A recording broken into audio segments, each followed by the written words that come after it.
All right. Well, thank you everyone for joining and welcome to the BIOFAIR Workshop.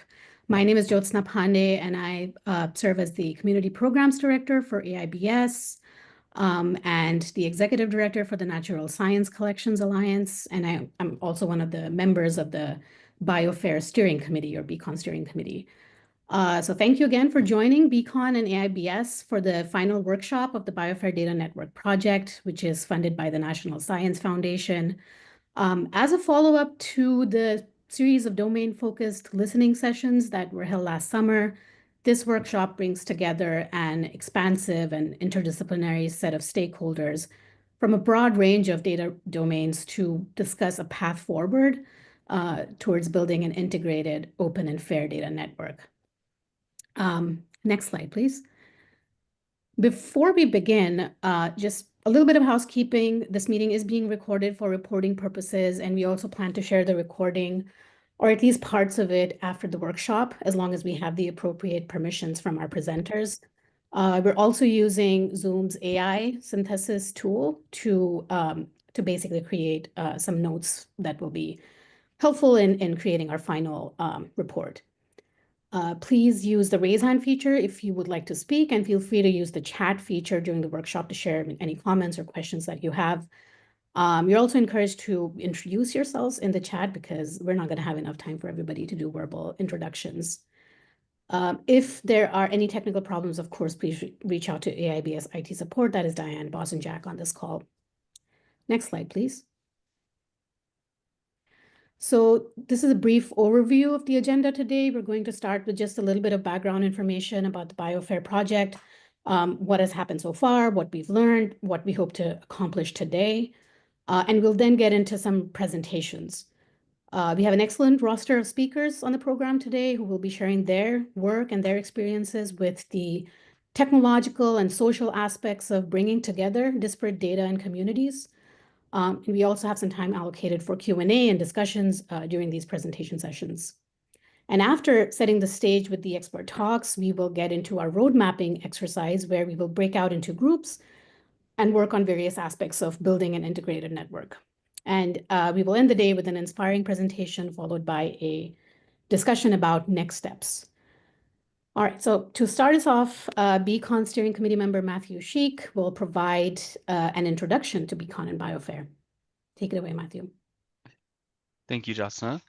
My name is Matthew Sheik, and I'm the collections assistant for the Natural History Collections at Denver Botanic Gardens in Denver, Colorado, and one of the 6 early career scientists brought on to be a part of the BCoN Steering Committee.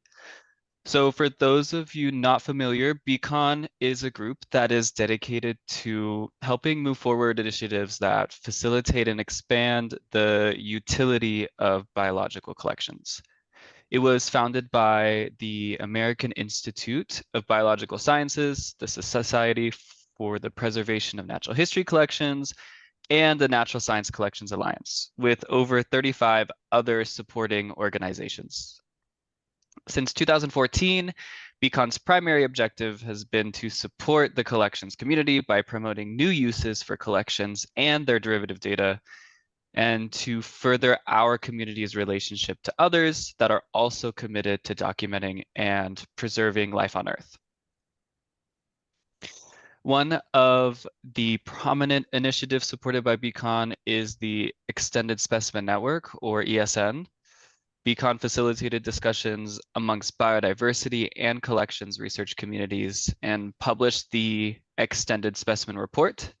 And that report argues that transforming our wealth of physical specimens and related digital data into an extended specimen network should be the next community priority.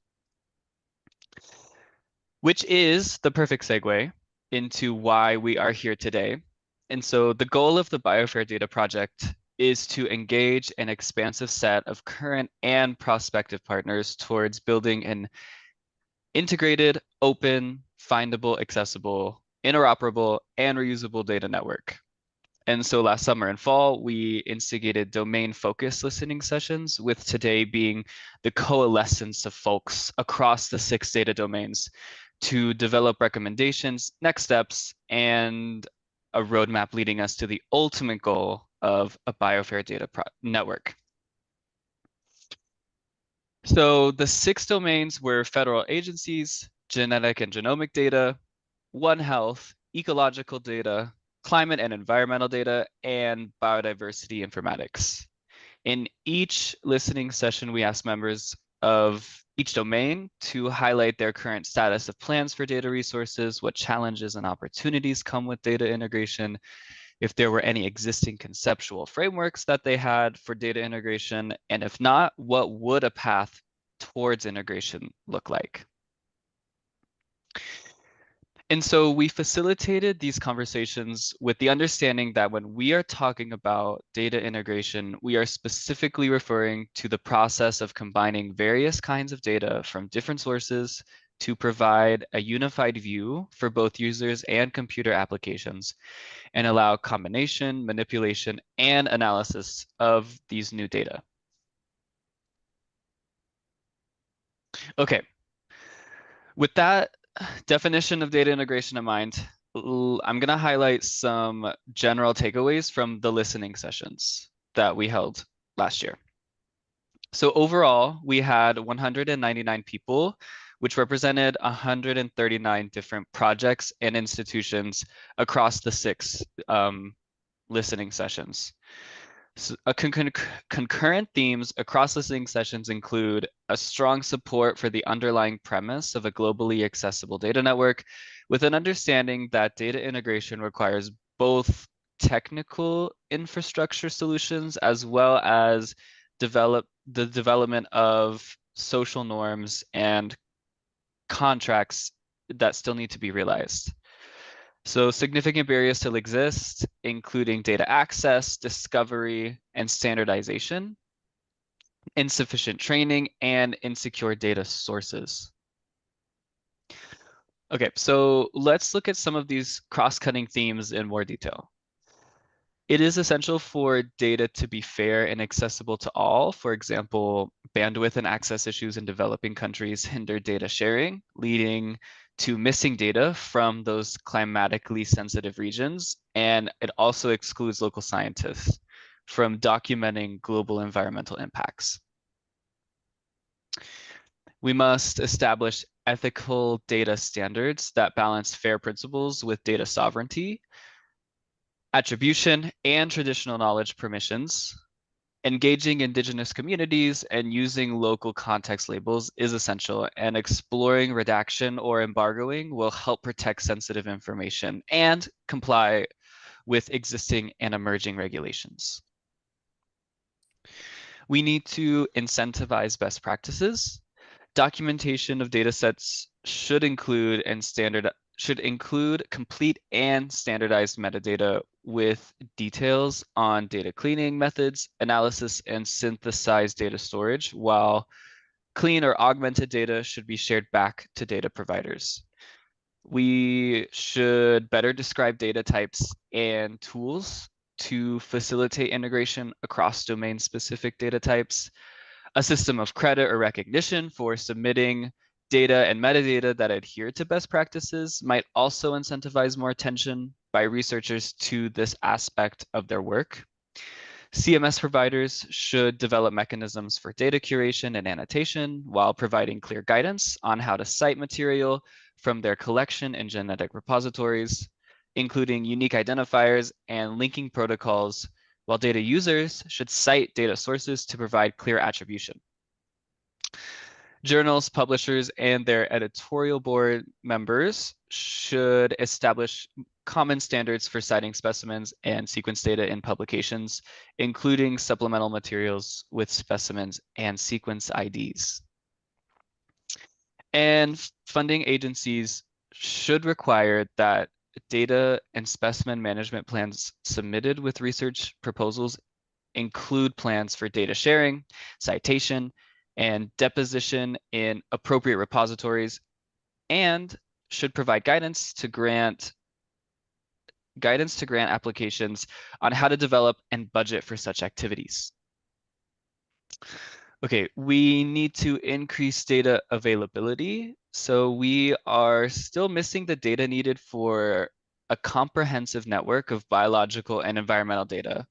So gaps include data sets that underlie research projects, especially the small and focused data sets from individual researchers and monitoring programs. Non-standard data types like acoustic data and data gathered in participatory or community science projects.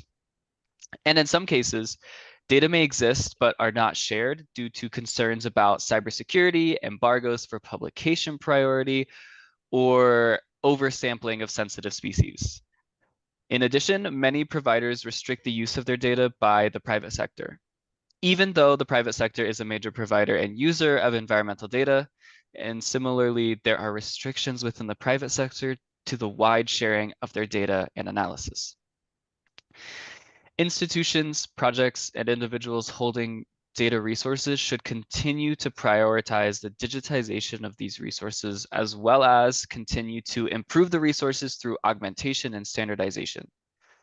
Community leadership, perhaps in the form of a sustainably funded data action center, could address data access barriers as described above, and ensure that a biological and environmental data network is compatible with existing infrastructure projects. So we need to also improve data integration. Currently, we do not have common language, ontologies, or data models that are flexible enough to support a BIOFAIR data network. We need to create resources to better describe data types and facilitate integration across domain-specific data types. So data integration would be facilitated by enhancements in the Darwin core model, such as the Humboldt core extension for ecological inventories, designed to improve the integration of ecological monitoring data. For example, that acoustic monitoring, the camera traps, and other extensions to include a single system of persistent resolvable identifiers required for a digital extended specimen architecture. In collaboration with existing and emerging initiatives like the Biodiversity Digital Twin Project would be beneficial. Differences in methodologies and scale of data represent barriers to integration, and we need clarification regarding applicable standards and limitations of historical versus newly gathered data. Researchers, database providers, publishers, and funding agencies should explore the use of persistent identifiers such as digital object identifiers or DOIs for linking specimen data across different databases and repositories. Considering the challenges of low and middle income countries by devising brokering services to provide the necessary linking infrastructure. We need to provide adequate training. There is a need for more robust education or training resources to ensure the effective use and maintenance of biological and environmental data sets. The quantity and breadth of interdisciplinary research are limited not only by data availability, but also by a lack of skills for appropriate and innovative data use by potential users. Participants called for the development of human resources that focused on data sharing and integration, and research communities should prioritize hiring data managers, and they should provide training opportunities in data management skills. And we should also provide and disseminate the necessary attribution metrics for data collection and curation to highlight human participation in that data lifecycle. And lastly, we need to maintain existing data sources. So data resources that underlie research analyses and conclusions must remain available so that they can be used to reproduce this research. Therefore, a biological and environmental data community must explore sustainable funding and infrastructure models for long-term data preservation and access through increased engagement with public and private funding sources. We should also take steps to unify the landscape of multiple aggregators such as GBIF, GGBN, IDIGBio, OBIS, VertNet, and others to provide a simpler, more user-friendly, standardized experience, while also exploring more efficient publishing mechanisms to link specimens to citations and other data resources. Okay, so that was the cross-cutting summary report. Basically the main takeaways from the 6 listening sessions. And with that, I will pass it on to David to talk about the workshop objectives. All right, thank you, Matthew. Hello, everyone. My name is David Kunkel, and I am a PhD candidate at Oklahoma State University and an emerging professional member of the BIOFAIR Steering Committee. So our vision for a BIOFAIR network is that it will be an open consortium of biological and environmental data providers, managers, and users that would facilitate the integration of a network of data into a technological framework for use in primary research, education, and policy. Next slide, please. So for the workshop today, our goals are 1, to engage attendees in guided discussions about who needs to be a part of this effort, whether that be specific individuals or more broadly to whole organizations, and what could the BIOFAIR network accomplish or help streamline that we are not currently able to do. And 2, what actions are needed to build a BIOFAIR network, and how might those actions be prioritized into accomplishing short and long-term outcomes related to a BIOFAIR consortium. So with those objectives in mind, I will pass it off to Julia to begin in our speaking portion. Thanks, David. I'll go ahead and switch screen share over to my screen, Matthew. Thank you. Make sure this is the right one. Okay. So my name is Julia, like David said. I'm a PhD student at the Yale School of the Environment and another one of the early career members of the BCoN steering committee. So for this first session of presentations, we'll be exploring some technological considerations of building an integrated BIOFAIR network, and then have a Q&A session for any input from the group, and then go into our first discussion. And so, you can see here, we've got 4 talks lined up, spanning a range of technological infrastructure considerations. And with no further ado, I'll start us off by introducing Kyle Kopis, the head of communications at GBIF, to share some information. Great, thanks, Julia. Hello, everyone. Thanks for the invitation. Don't let my Danglish accent fool you. I am an American, but I'm phoning in today from Copenhagen. So closing down the end of our day, my colleagues of mine that are on this call, I don't know how far any of us will make it in a 7-hour session starting late in the day. So I'm happy to be here for now. Anyway, let's say that. So I've been asked to talk a little bit about data integration at GBIF. My immediate question when we sort of got into the details of it was to, try to address whether this is a technical or cultural question, or what the preference would be to cover. Given my background and role in communications, might come as no surprise that I find the technical piece of things outside my day-to-day, but I also think that in some ways it's the easier of the 2 areas. So I'll try to give a brief overview of things. I'm going to leave out a lot of details. I'm representing work by numerous colleagues across a number of years, but at least give you some examples and maybe some takeaways to start your day. So again, thanks for having me. Can we go to the next slide, please? Many of you will be familiar with the work that we've done around technical integration, really going back a little more than 3 years now, around enriching or diversifying the GBIF data model. This has been a fairly systematic case-by-case or use case-driven approach to look at areas where the Darwin Core model that GBIF has used primarily to share as a data exchange format has served different communities better or more poorly over time. It's certainly been the basis for a lot of success in terms of integrating data. GBIF now provides more than 3 billion records and adds about 1 million records a day on an annual basis. So, there's something to it, but we've known for some time that the model is relatively flat.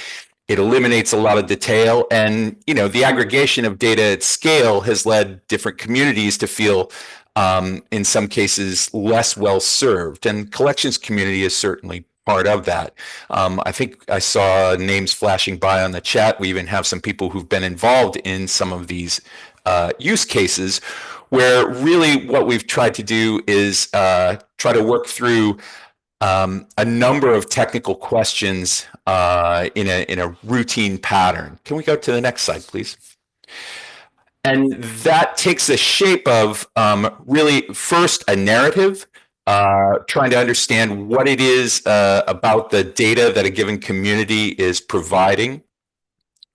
Try to lay that out in a template that can, allow us to have some similarity across this different range of things. Everything in this initial sort of pass, from meta barcoding to camera traps to taxonomic checklists. I think there are 20 odd use cases, at least narratives, that we've started at different times. And then we try to summarize that and then see how that would fit into the emerging conceptual model that my colleague Tim Robertson, along with John Wychorik, have been leading the development of over the last 3 years. That's led to a number of insights at various stages, and perhaps the most important one for today was that the creation of this conceptual model was really quite complicated, and in the end we felt probably too complex to actually serve all audiences equally or in a way that was most efficient. And so what we've since tried to do, since sort of achieving this insight, was to develop more simplified publishing models for individual communities that we can then use to develop the materials needed for those communities to adopt this richer format, serve the needs that they have, and then sort of put the work of integrating and indexing and presenting those different facets to different communities in different ways, often through the GBIF APIs, so that people can work with the data that they're interested in seeing. So I'm not going to go into a lot more detail around the data model there. You can see the URL in the bottom. This process has been pretty well documented thus far. We do expect that this year at the Living Data Dados Vivos conference in Colombia, we'll be reporting back and introducing sort of the next stage of the work. And I'll leave you with that teaser on the technical side. What I'd like to talk about now is a little bit more on the cultural, social, human side. Next slide, please. So in the course of working on these use cases and in thinking about how we have engaged communities in other activities that we've been involved with, we've tried to take a pretty, again, routine or systematic approach to thinking about these different communities. And here we can be looking at things that are thematic, everything from people who are focused on questions of One Health and vectors of human disease, to the ecological survey and monitoring community. It can also focus on data types or even sources, so things like camera traps or bioacoustic monitoring or malaise trapping.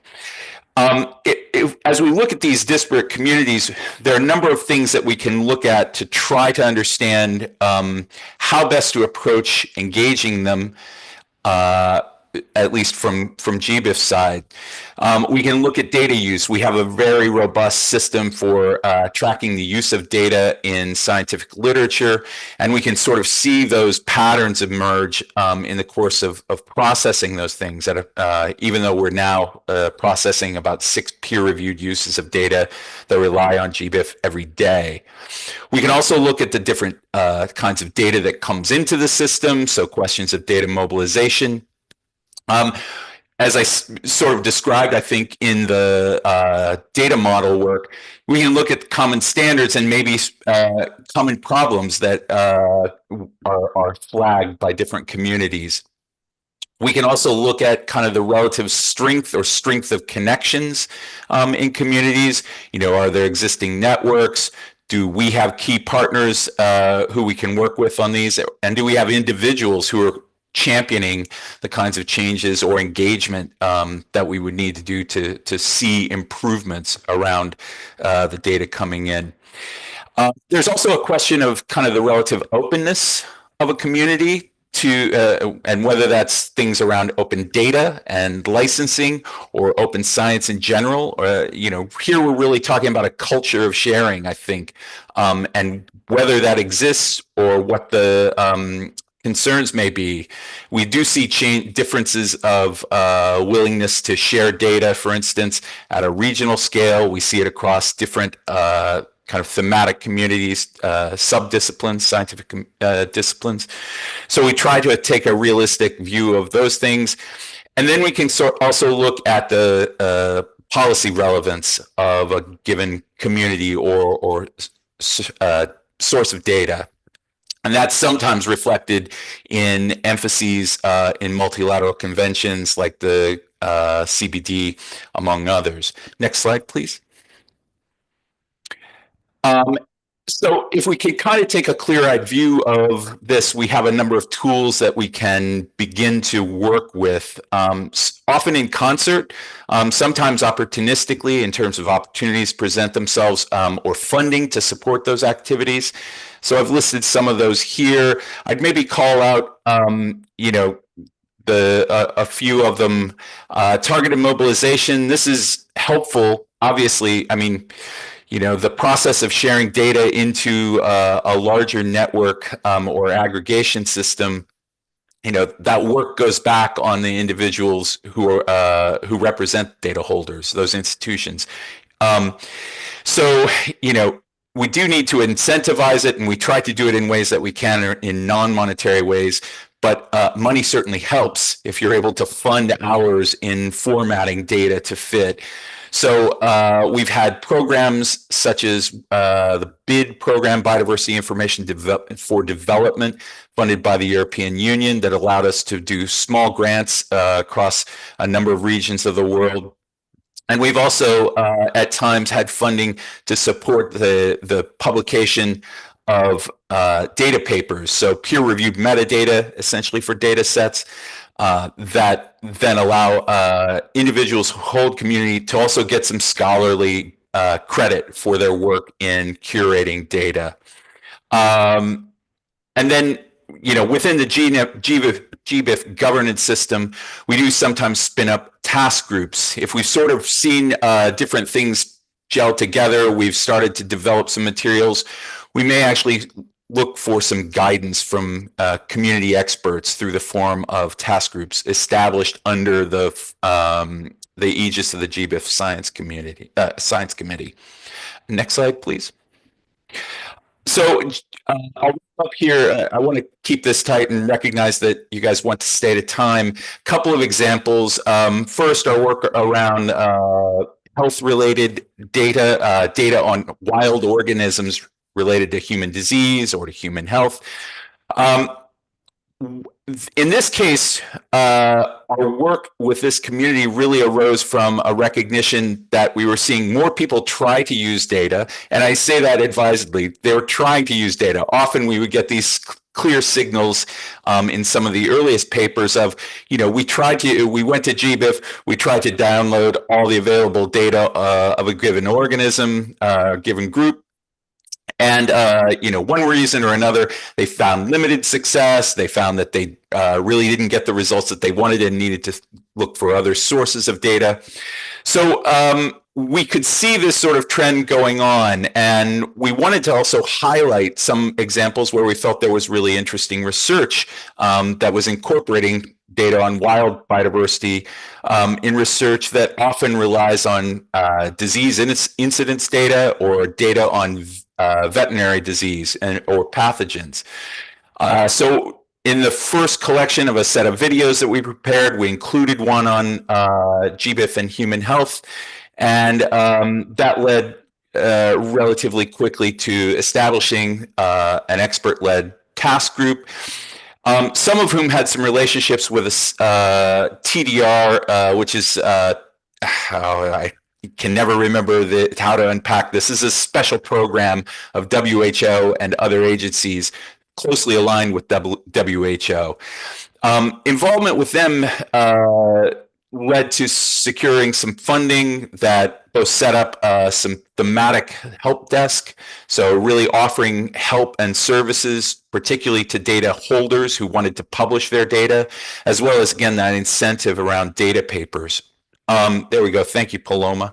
And then let's see, maybe beginning of last year with that taffy pull time dilation of COVID, I'm not sure. Maybe a couple of years ago, we commissioned a systematic review of the use of GBIF mediated data in health-related research. That also looked at papers that didn't make use of the data. So we could try to understand patterns both from the positive examples and from those examples where it was excluded. We wanted to understand a bit why that was happening. So again, there are a number of different tools we can sort of pull together to try to engage the community. We're now on a third call, which is open for data papers related to vectors of human disease. Those publications will appear in Gigabyte Journal, and TDR, has seen fit to sort of continue this. We don't think indefinitely, so if you have data and want to share it, you might want to take advantage of this one now. Next slide, please. And then I'm going to call attention to something that has taken a bit longer or slower to boil around ecological survey and monitoring data. The work on this in this area for GBIF really goes back 10 years. It was 10 years ago that we introduced support for the event core dataset type in GBIF. And on the one hand, we thought, okay, well, this is, we've got a new tool to work with. There's a real eagerness in being able to see data that these time series data sets that can help us understand the state of nature better. What else do we need? Well, it turns out we need a lot. There's a lot of work involved in trying to deal with, a very complex community and a much more challenging exercise in formatting and shaping data to fit this event core standard. We had an early effort to focus on event core data set through a Graduate Researchers Award in 2017 with some success, but relatively small scale interest, and I think, to a certain extent, impact. That interest grew as OBIS, who we increasingly work with more closely. The OBIS community took an interest and also, led the development, or in many ways led the development of the measurement or facts extension that could bring in other elements to this data, sort of a precursor then to the next thing, the Humboldt extension, which was mentioned earlier. This was approved last year, and that work kind of has a number of things that I think helped establish momentum after being mentioned, or a concept paper coming out in maybe 2019. There's been renewed emphasis here in Europe around developing a regional monitoring framework for GBIF within our community. Cornell Lab of Ornithology has taken a real interest in seeing us make some technical advances that would support not only the management and presentation of event core data sets, but also its display and the sort of search experience. I'll note that my colleague Kate Ingenloff is on the call today. Yesterday, we released the first of a piece of work that she's been doing to support all of this, a quick start guide. We're taking existing occurrence data sets and reformatting them into event core data sets. This is the first. We're really looking at data publishers who are aware of Humble Core, have been eager to see it, and we want to provide them with a fairly straightforward recipe for reshaping their data and bringing in all of the, well, maybe not all of the 55 fields that the Humboldt extension brings, but at least the ones that are important to them. And in the meantime, our informatics team is continuing to work on improvements in how records are displayed and how they're made available. And that's both through the API and especially through the user interface, which is really critical for the ongoing success of this. So this is a work in progress, but something that you can see, really takes some time, even where there's will and interest among the potential partners and users. Next slide, please. So I'll conclude with maybe just a few things. First, working with the machines, that's the easy part. In many ways, that piece can be put in place, and the challenge then begins of helping humans work together. There are lots of reasons. I don't mean that as flippantly maybe as it sounds. People are established, have routines and practices as well as opinions, and you're working on changing those things. If you're actually going to begin to integrate all these different types of data. There's also not a single approach that's going to work. And so as you sort of get onto this this effort, I think you have to be realistic about the time that it takes, and also be willing to assess pretty critically how ready are the communities that you're wanting to engage to get into this kind of work. The last thing that I'd note is the importance of individual champions around this kind of work. When you're lucky enough to have them, do give them support. There's sort of no substitute for that, and we can see this in a number of other areas where we're working with communities, and at times, sort of feeling like, what do we have to do to break the ice or really break through to something else? So take care of those people who are really in favor of the work. So with that, I want to thank you again. Next slide, and leave you all to it. Much appreciated for having me today. Awesome. Thank you so much, Kyle. It's great talk to hear from you. Move right along. I'll introduce our next speaker, who is Sharif Islam, and he is the data architect for the DISCO project at the Naturalis Biodiversity Center. So Sharif, I'll turn it over to you. Yeah, thank you again for organizing this and inviting me.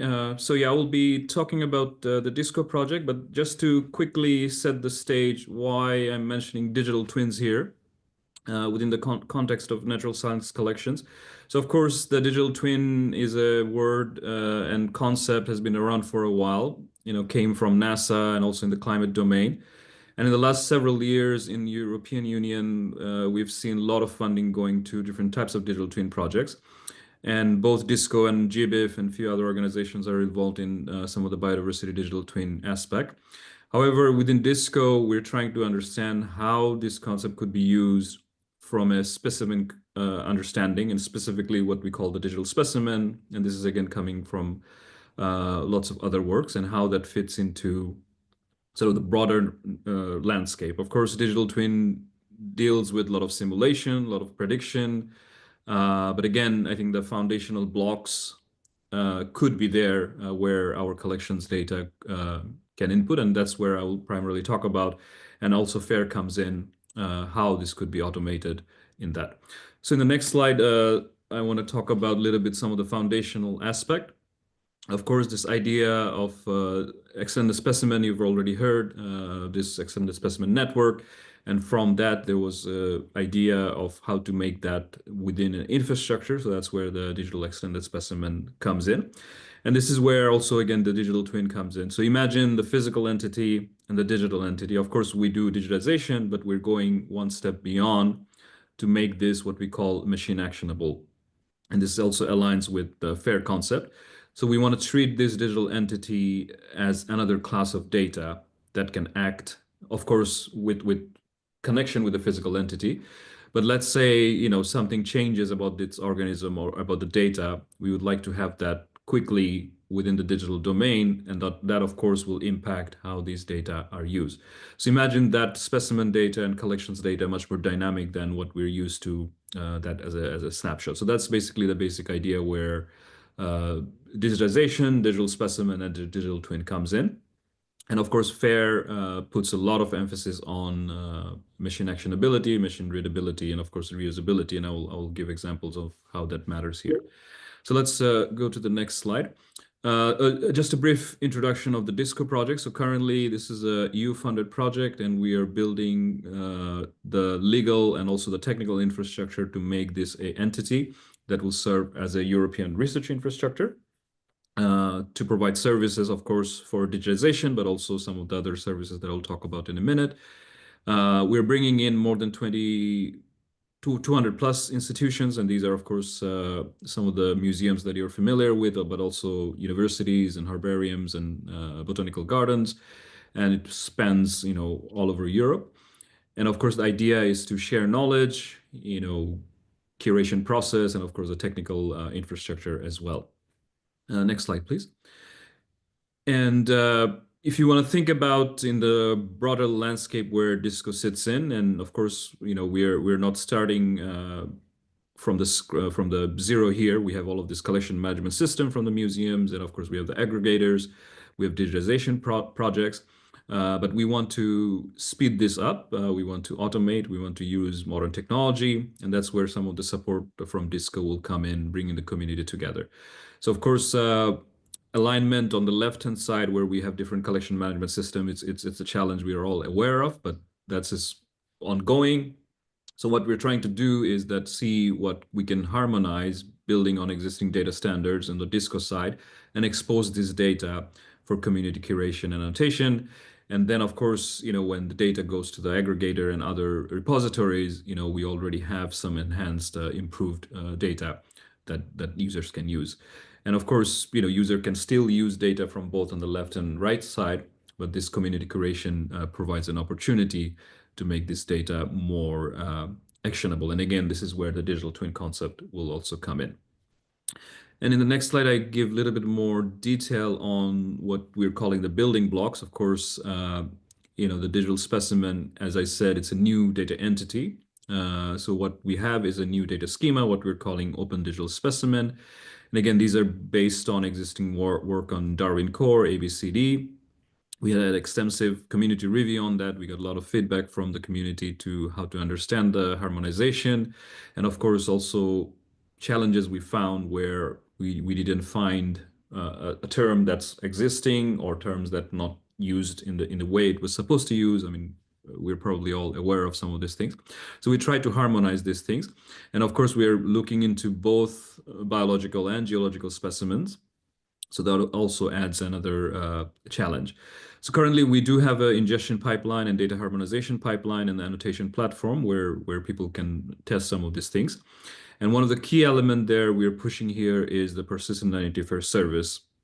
Again, within collection data context and of course in digital twin context, these identifiers serve as a reference where we can connect and integrate things.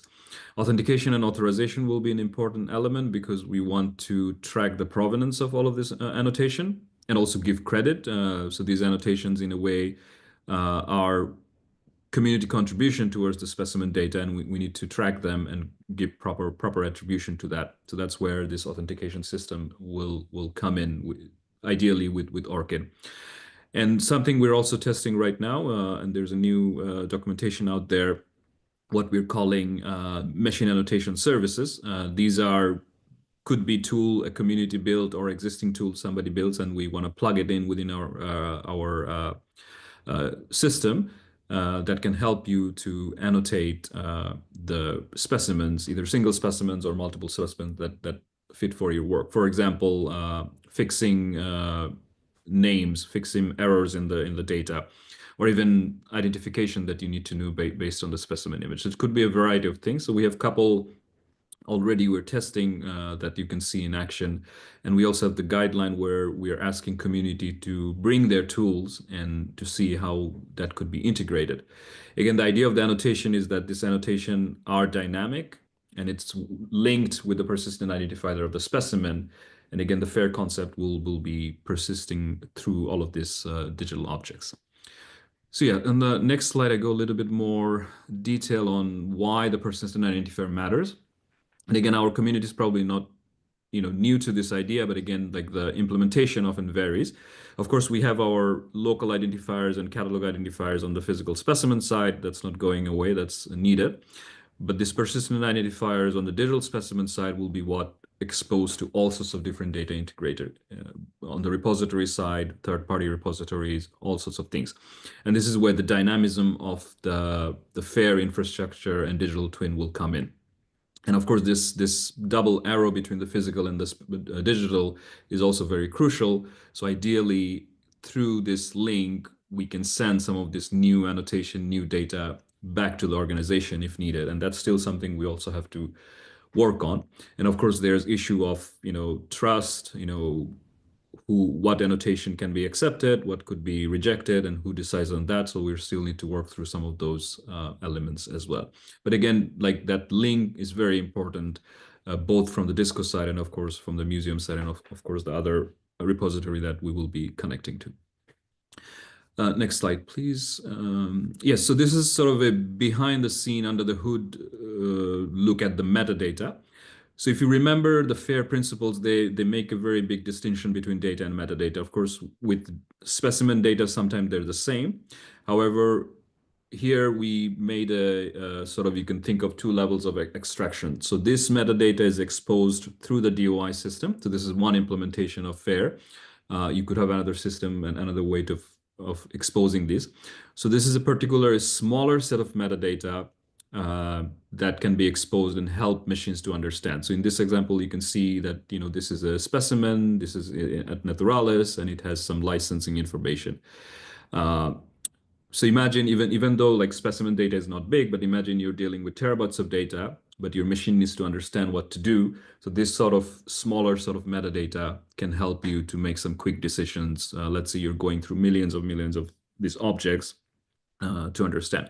So this it's also called PID record. So this system is available for both for the DOI system and the handle system that can get you this data. It could be used in multiple ways. And we have a nice examples of how we used it. And we're also trying to align some of these terms that you see with existing terms, of course, in Darwin Core and also in the data site metadata schema. So that also has some nice community alignment. So again, this is where the actionability of digital twin comes in. Again, even though I'm talking about a single specimen, but imagine millions of these objects floating around, and you are trying to do things with that, and it can help some of this. So let's move on to, I have a couple more slides. Okay, so yeah, so how can we use this as a scientific tool? This is an example on a citation part. We also talked about citation before. In this example, we worked with the Biodiversity Data Journal on a specific publication. And in the publication, we cited the DOI of the digital specimen. And we also made a nice sort of a tooltip with collaboration with Pensoft. When you hover over the DOI, you can see some small metadata that tells you what this is. And this is again happening because of the metadata I showed before. And again, this paper has all of the specimen. It has of course, the scientific name, the local catalog, but it also has the DOI. And this DOI can be cited similarly that you would cite a paper or data. And here we also worked with what's something called NanoPub. NanoPub is an RDF triple. It also provides a way to annotate and assert certain statements. In this example, you will see some of the nanopubs listed in the paper where it says, for example, this DOI is attached to this specimen, sort of making it a fair assertion as well. So again, this is another one demonstration of scientific value of what we're doing with the DOI that could be used in publications or any other scientific workflow. Okay, and the next slide, I'm going to talk about a little bit. Yeah, so our Discover portal is available now, and it's a minimum viable product, so not everything is available, but it's there. And we're working also with DataCite to make this DOIs, production level. And we also have some examples of how this could be cited. And here you'll see that it's listed as a data set, not a specimen, because we had to align with the DataCite metadata schema. So this DOI again could be linked and cited.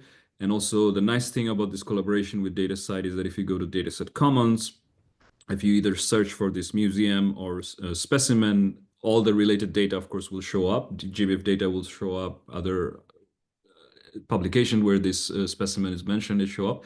But the DOI will also be listed as an element, as a digital specimen. And here I have this screenshot on the right that can show exposing this data to the wider world. So if somebody doesn't know about DISCO or doesn't know about GBIF, if they're coming from another domain through DataCite, they can also be exposed to some of the data and in a community common metadata schema that DataCite allows you to expose some of these things will help us. Yeah, I think I have one more slide. Yeah, so again, to remind people about some of this background infrastructure, and this is where the social and the political and organizational stuff will come in. We're working again with the DOI Foundation and DataCite to build a strategic partnerships. So currently in our minimal viable product, we only have like around 50,000 of these DOIs minted, and we have a plan to extend this year, probably in the next few months, to at least 1 million. Again, that's a vision to put DOIs to the whole specimen collection we have within the DISCO network. But again, it requires a little bit more strategic thinking about financial and other stuff that we're working closely with DataCite for that.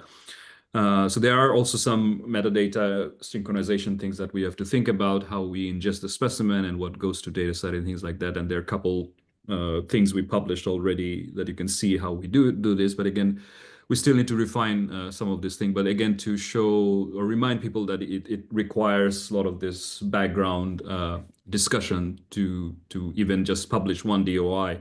You have to go through some of this effort to establish this.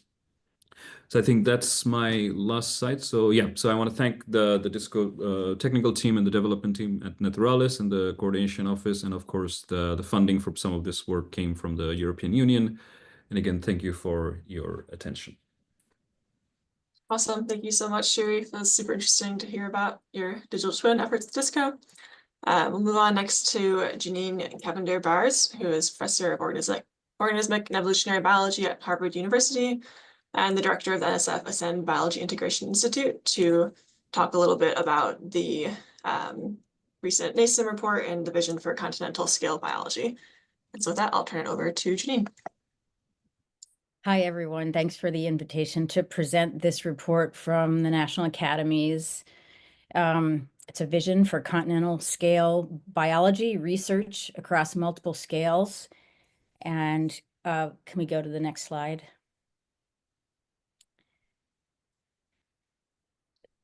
So the report was sponsored by the National Science Foundation, and it was chaired by Jack Liu, who might be on this call. And I was one of the members of the science committee. So I will be presenting this on behalf of the whole committee. And you can see the National Academy staff, and there were a number of people who also provided information presented to us as we were putting the report together. Next. So the reason that we were tasked with writing this report was a consensus study from the National Science Foundation that established the need for this report. And it's based on the the general problem that was observed in biology, that it's become fractured into many different subdisciplines, and that people have become so fractured into these disciplines that it's hard to integrate across them. And so the National Science Foundation has been working to find ways to integrate across biological scales, and particularly with these major problems that cannot be addressed at a single scale, like climate change and biodiversity loss, with other major stressors that are increasing. There's an urgent need to gain knowledge about these issues, how they interact, and how they should inform decision making. So the goal of the report was to find ways to develop a continental, not just continental, but also multi-scale approach to understanding biology, and strategies to facilitate integration of biology across organizational, spatial, and temporal scales. I wasn't quite done with that one. Sorry, I'll just say one more thing about what NSF has done. So they towards their effort for this vision, they established the macrosystems, biology, and neon-enabled science, which doesn't currently exist, but they also established the understanding the rules of life, the biology integration institutes, and then reintegrating biology. Okay, now we'll go to the next.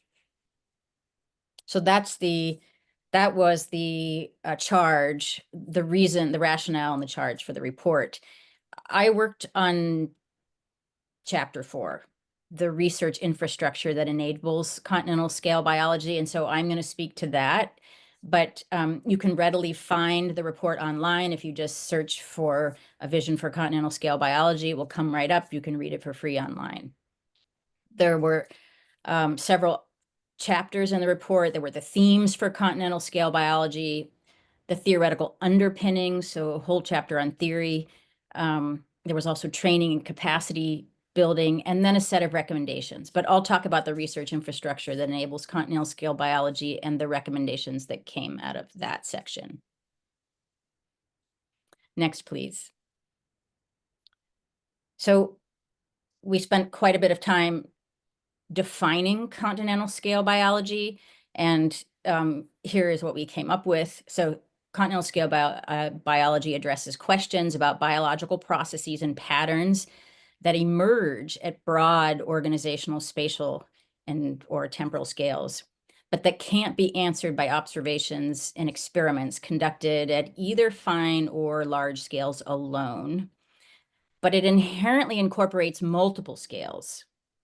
So it's really multiple scale biology, but where the processes extend at large spatial scales, the scale of a whole continent. And it extends from the molecular scale to the global biosphere, from local to global spatial extents, and across all time scales. And so we, in discussing this, there's a lot of back and forth on, does it all have to work at the continental scale? It's really, it can operate across 1, 2, or all 3 kinds of scales, organizational, spatial, or temporal. And it's really about multi-scale biology with emergent properties at the continental scale. Okay, next slide.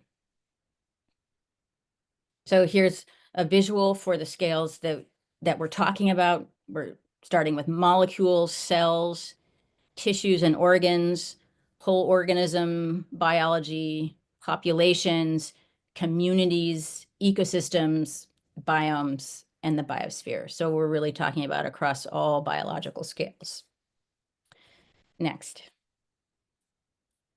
And then there's also a systems approach that is behind the thinking of continental scale biology, where biological systems are really acknowledged to be part of coupled human natural systems that interact with each other, widespread human impacts. There's really no understanding biology without understanding humans as a keystone species that are involved in interacting with and changing what we call nature.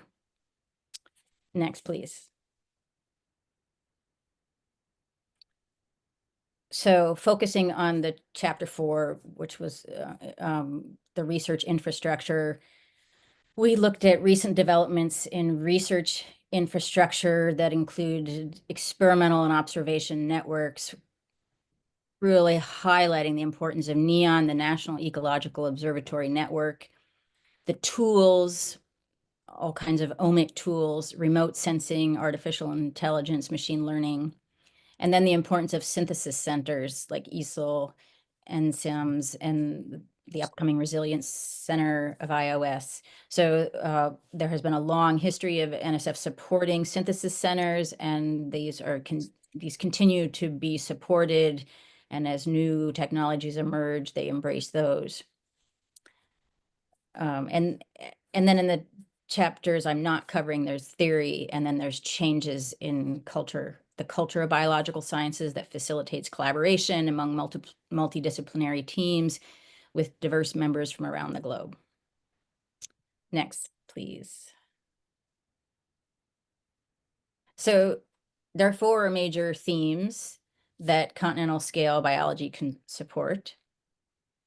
And we pulled out, so these 4 emerged as critical themes that are very central to continental scale biology. These include biodiversity and ecosystem function. So these tools, remote sensing, omics, AI, automated monitoring systems, broader networks, really allow us to understand this fundamental relationship between biodiversity and ecosystem function across scales. It's been really difficult to do this across scales. There have been many experiments that have been established at medium scales. How does this work at very small scales? How does this work at very large scales?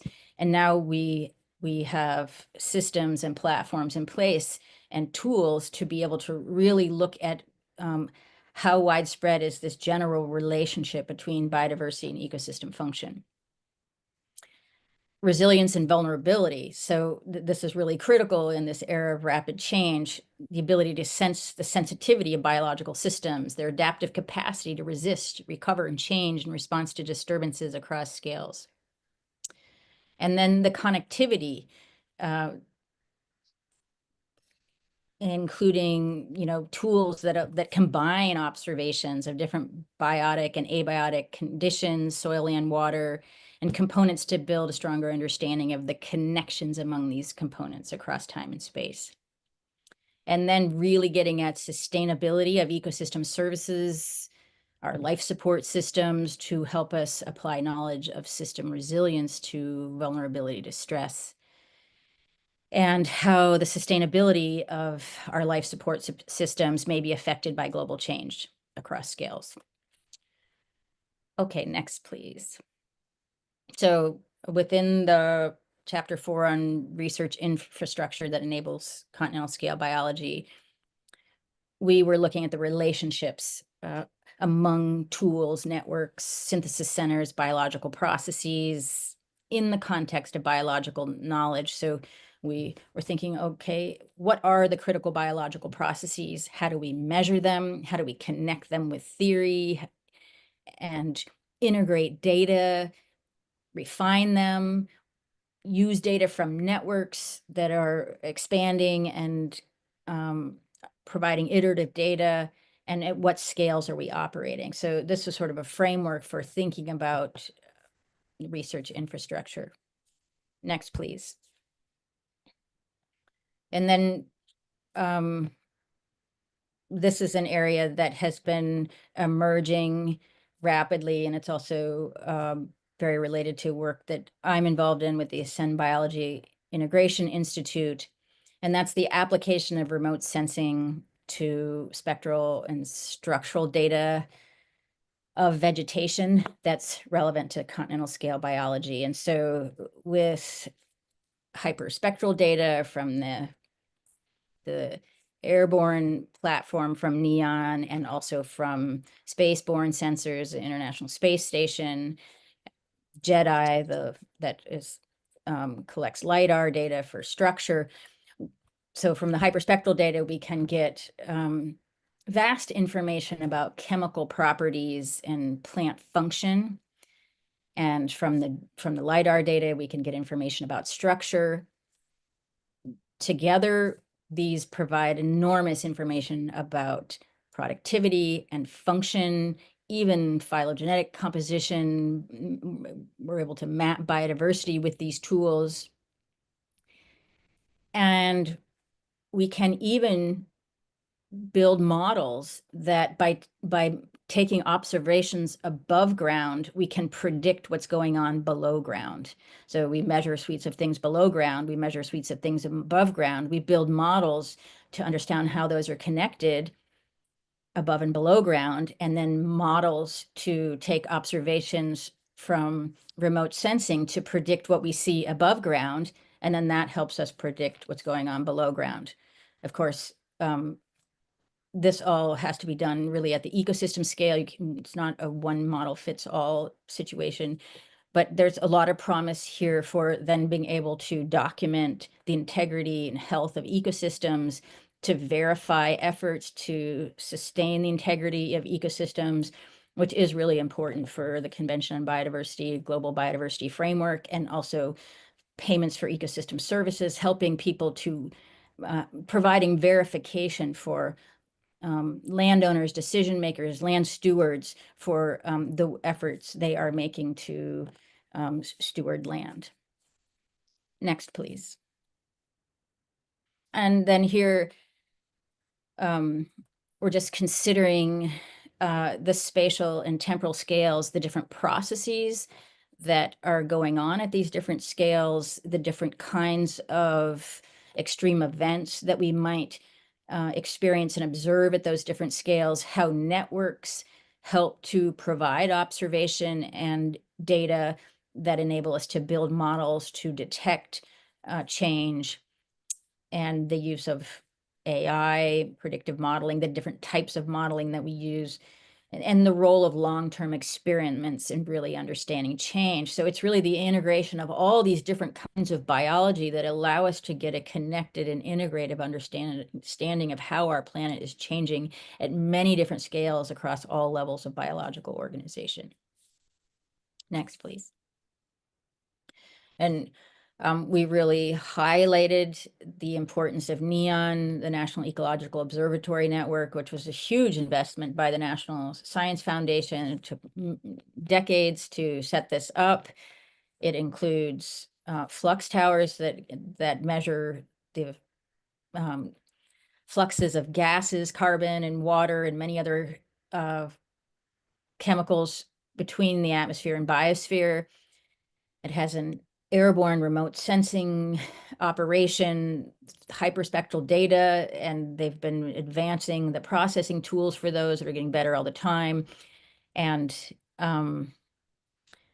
those are coupled with field samples so that the airborne data can be used to predict what's on the ground.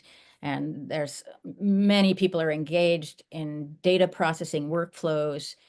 And so this is really a major advance for the US in our ability to observe biodiversity, model it, detect it, and these tools can be applied in many other realms. But this is a huge investment and a huge advance. It's really amazing that this was finally established. And so we'll go to the next slide.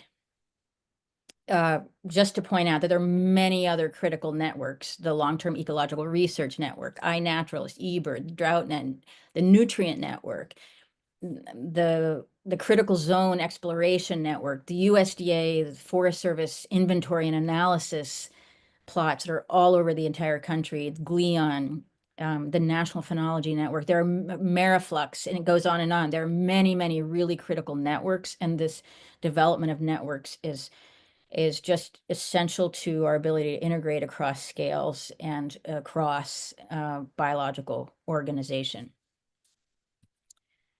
Next, please.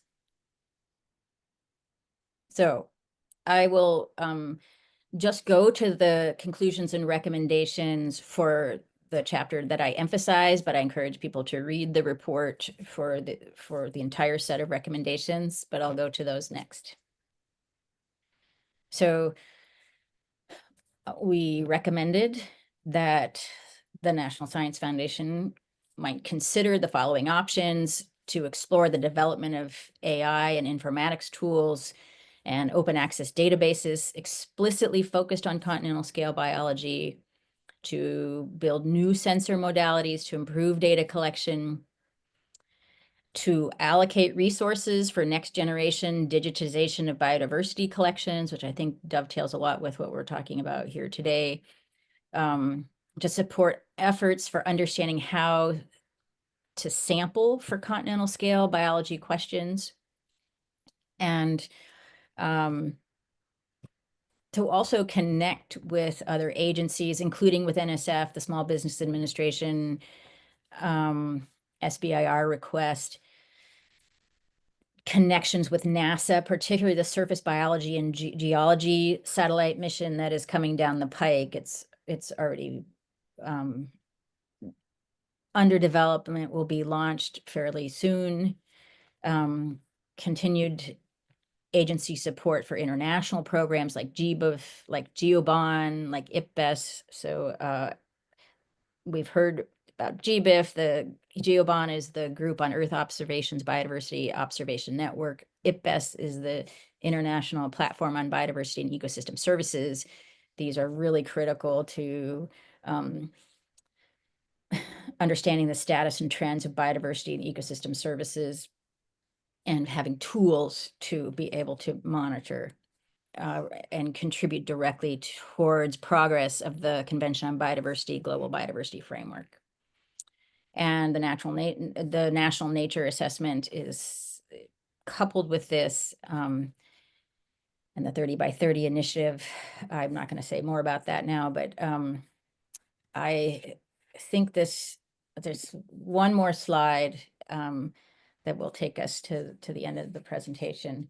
So the vision for continental scale biology is a new era that integrates across biological subdisciplines as well as other disciplines across multiple scales of research, harnessing the power of the data revolution in biology and addressing questions by using observations and networks and experiments conducted across a range of scales that no one study could ever address alone.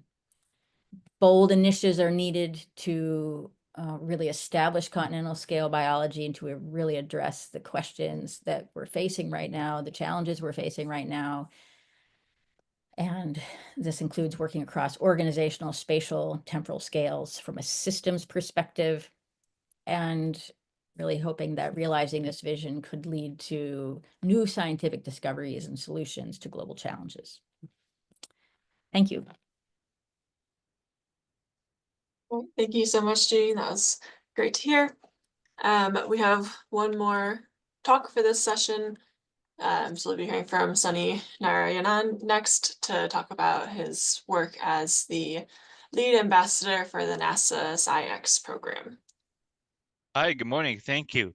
Thank you for the opportunity to share a little bit about with regards to our SciEx Science Explorer program. And I'll be speaking on behalf of the team led by Dr. Stephanie Charmack at the Harvard Institute. I'll be sharing how we've discovered and developed an accessible scientific platform for different literature and data types. Next slide, please. So what is Science Explorer? Science Explorer is an expansion of the NASA Astrophysics Data System, a digital library that focused on space science research developed in the 1990s. SciEx was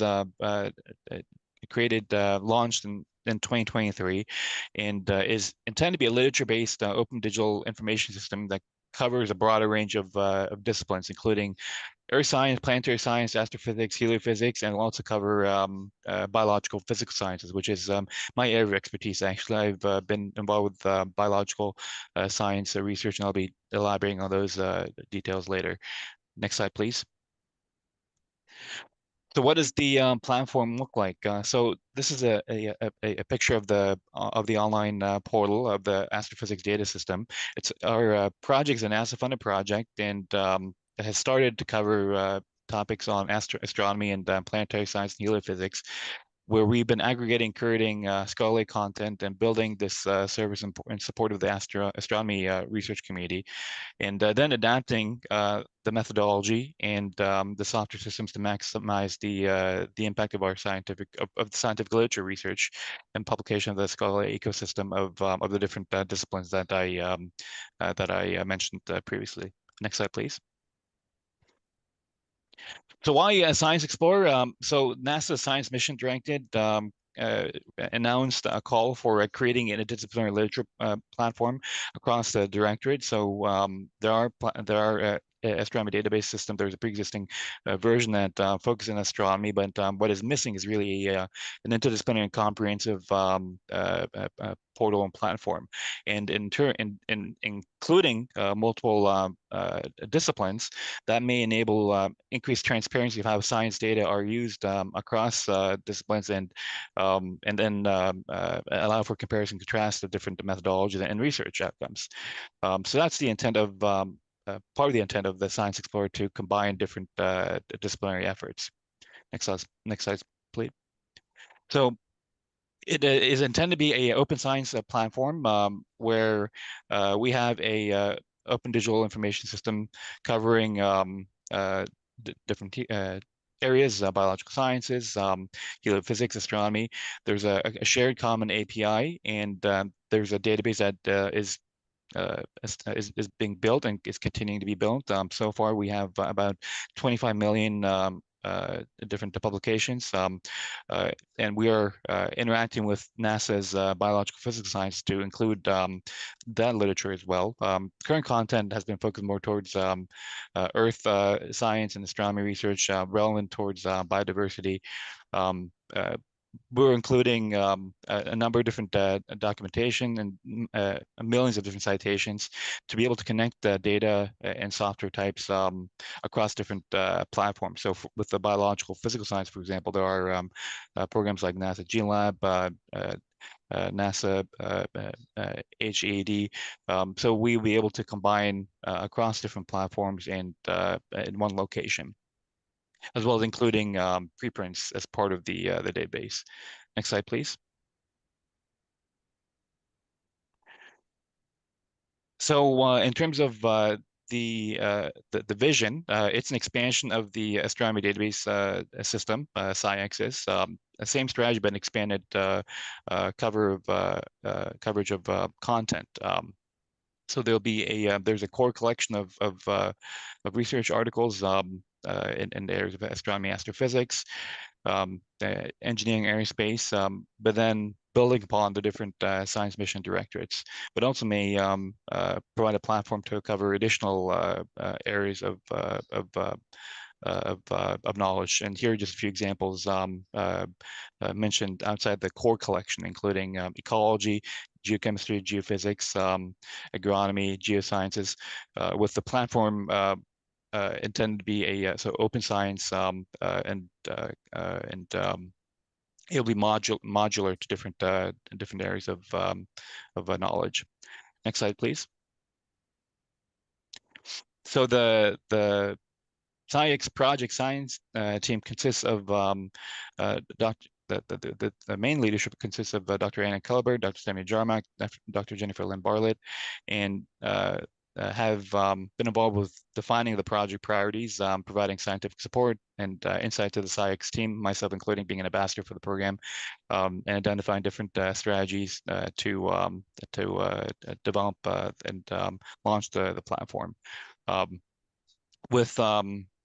So the project is evolving. It will stay up to date with technological advancements and different collaborations to further develop the project, and continuously maintaining the library in terms of new research and publications in the literature, to maintain a platform that highlights the advancement of our science. Next slide, please.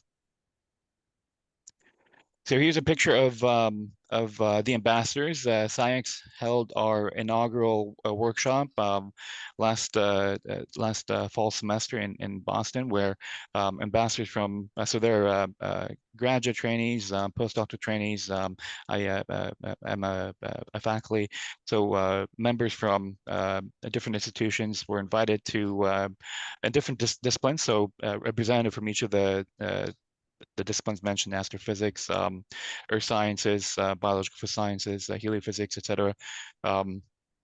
And were invited to conduct various training sessions as part of the SciEx program led by Drs. Jarmark and colleagues. And then we've involved with various outreach initiatives and projects, and combining our research efforts as part of the SciEx program as well, in the context of open science and interdisciplinary research, as highlighted by the NASA TOPS program. Next slide, please. In terms of communication, I mentioned briefly outreach initiatives. So SciEx launched a feedback and advisory group where the platform is available for SciEx is available for review and application, and in turn during its utilization, any user is open to sharing their feedback and experience, and there are in turn these reviewed by the SciEx advisory groups, measure things like system adoption, implementation, inform the design of the interface, but may make it more accessible or more beneficial for the user in terms of the utilization of the platform, and in turn is comparable to the user groups developed by that are part of the ADS program. So as part of the advisory group, there will be also guidance in terms of content management, community engagement, prioritization of tasks, and different training tools and details as well. So it's intended to be an interactive experience for the users. Next slide, please. So I mentioned a few example focus areas to date.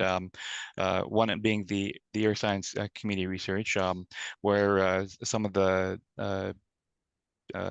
content that is developed based off of the earth science research is improving content coverage, so interfacing across different NASA divisions and publications, and identifying core disciplines, and then including the relevant scientific literature as part of these core disciplines.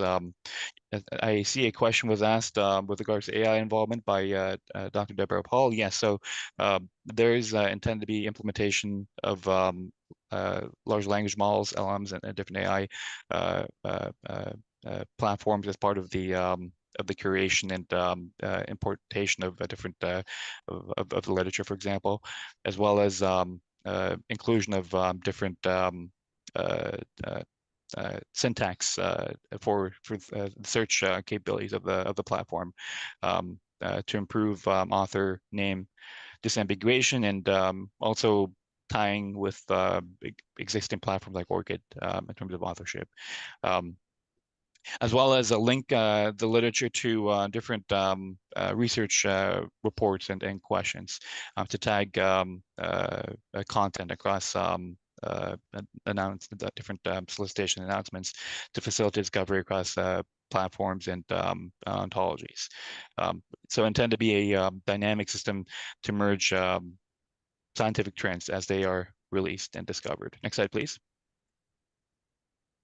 So in terms of serving the space biology community, I'll provide an overview of some of the topic areas that the space biology community addresses, which include there's a collaboration with the NASA Science Discovery Engine to connect the literature from space biology and different communities as part of SciEx.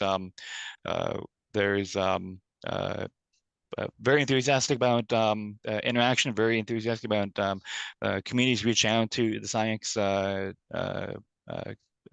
community. So please welcome to reach out to us and email us. Next slide, please. a few example areas that NASA space biology covers is the focus is what happens with biology in the spaceflight environment, what happens with astronauts when in the spaceflight environment. Spaceflight, there's microgravity radiation exposure, and in turn there are various adaptations that with biology that develop from that. Astronauts, for example, they have their whole body, the health adapts. And in turn, NASA space biology has released various reports. The most recent one, Thriving in Space, Ensuring the Future of Biological and Physical Science Research, Declo Survey, which highlights research plans from 2023 2032. And some of the focus areas include adapting to space, optimizing biological adaptation in this extreme environment, and then also living and traveling in space, creating and maintaining safe, sustainable habitats so life can thrive in space. Next slide, please. And some of these key scientific questions include adapting in space. How does the space environment influence biological mechanisms required for organisms to survive going into space, being in space, returning from space, as well as how does genetic diversity and life history influence the adaptations in spaceflight? For example, we have an increasing diversity of crew flying in space. Now we have non-NASA astronauts, civilians traveling in space. And how does space environment alter interactions between organisms? Whether things like the microbiome with humans, plants, and the astronauts taking care of in terms of botanical maintenance of plants while in space, agricultural processes while in space. That's a few examples. Next slide, please. And to elaborate a little bit more on with regards to living and traveling space, some scientific questions that are part of this decadal survey include multi-generational effects of spaceflight, what principles guide biological and abiotic systems to enable life in space, as well as content like in situ resource utilization. How can we extract content resources from while in space, like on surface on the moon? Next slide, please. So that's an overview of the space biology research, and science aims to include content from that high-level overview of the Declo survey, which covers much more areas than that I briefly described.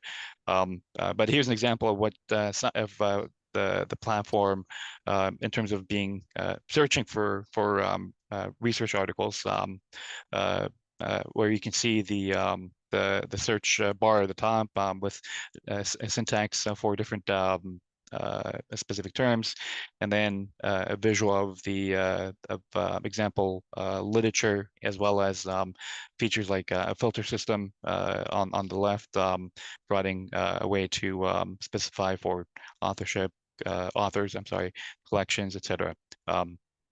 And as one example of the platform. Next slide, please.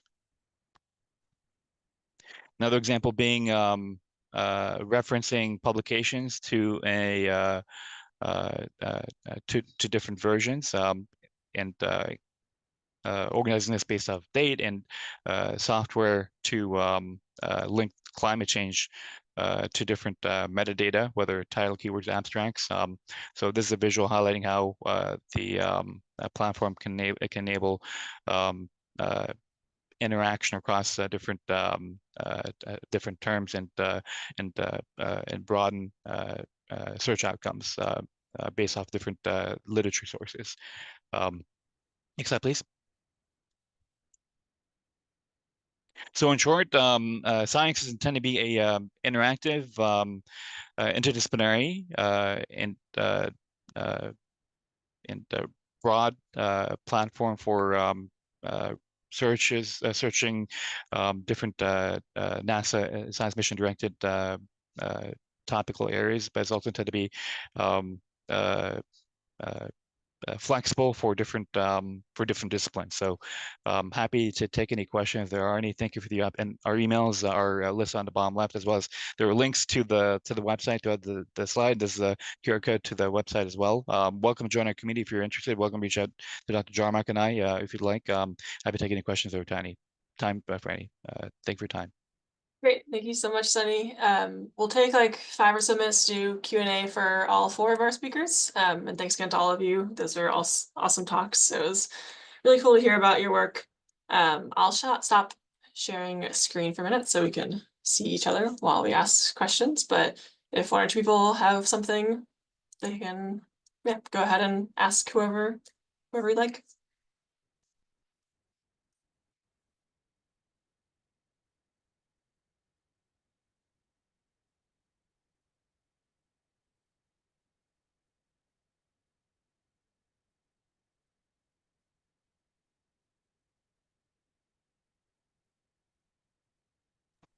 Hi, this is Deb. I have a question. Can I? Awesome, go ahead. Sunny, I'm curious. It went by really quick and I heard it. You mentioned disambiguation. Were you talking about people names or taxon names? What specifically?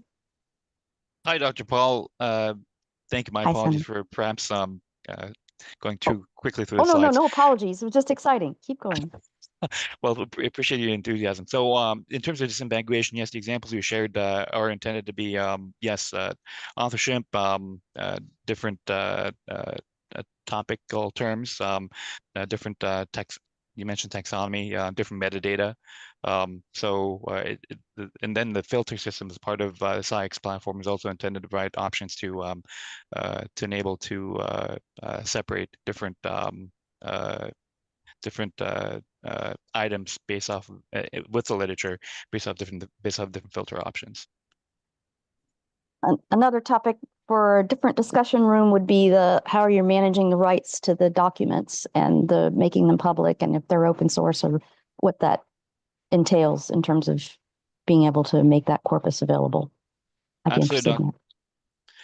Dr. Paul, thank you for that question. So that is a question I'm not familiar with, but please welcome to reach out to Dr. Jarmak. And I'll place her email in the chat as well with regard to the specifics of that question. Thank you. Thank you. Thank you. I see Joe has his hand raised, so we'll take that question. Yeah, question for Janine. Thank you for your presentation.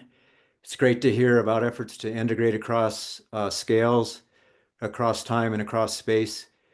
And of course, the museum community on this call, this workshop today, those are the scales that they emphasize frequently about their collections and how their collections can help us understand change across time and space and across organisms. But in looking at your final recommendations of your report, there wasn't a recommendation for increasing this really primary infrastructure for organismal biology, helping to understand at the organismal level what change is taking place. And this relates to sort of this question of providing sampling to many different disciplines. We have great technologies, stable isotopes, genomes, 3D CT scanning. We have these great technologies we've developed, but the limitation these days is the sampling, the organismal sampling, and that infrastructure that's held in museums. And so when we think about how do we integrate molecular biology and ecology and evolution into the big systems that you're talking about, which are really fundamental, I think. I love your emphasis on integration. It's really the sample infrastructure that's not there. And you pointed to NEON, and I would just suggest that I was in on NEON discussions from the very beginning. And I think the general consensus of the museum community is that they got cut out of NEON. And the sampling that's taking place right now in NEON is not sufficient to provide the sampling that's necessary to do the continental scale work that you're talking about here, at least from the sampling aspect, right? These organisms are on the landscape. They're basically sampling the landscape, and we have great ways to interrogate those samples, but we don't have the fundamental sampling that's needed. Well, those are really good points. I wish you'd been on that chapter with us, because we might have come up with different recommendations, but I fully agree with you. I mean, I just joined this Department of Organismic and Evolutionary Biology. I feel very strongly about organisms. I study whole plants. But I'm also, we were thinking about this problem of the fragmentation of biology. And that was the focus of this report. So I think you are pointing to something really important. I mean, and I'm not sure how to answer you. I just want to acknowledge what you're saying, and I agree with it. And perhaps, I mean, one thing we are doing in the Harvard University Herbaria is we're working with Herbaria internationally to use next generation spectral scanning as a way to build information about plant function from these specimens. That's not what you're talking about, though, and maybe what's needed is a manuscript that highlights that even points that out as a need. And I'd be glad to talk to you about it. I mean, I've only recently taken on this role, so I think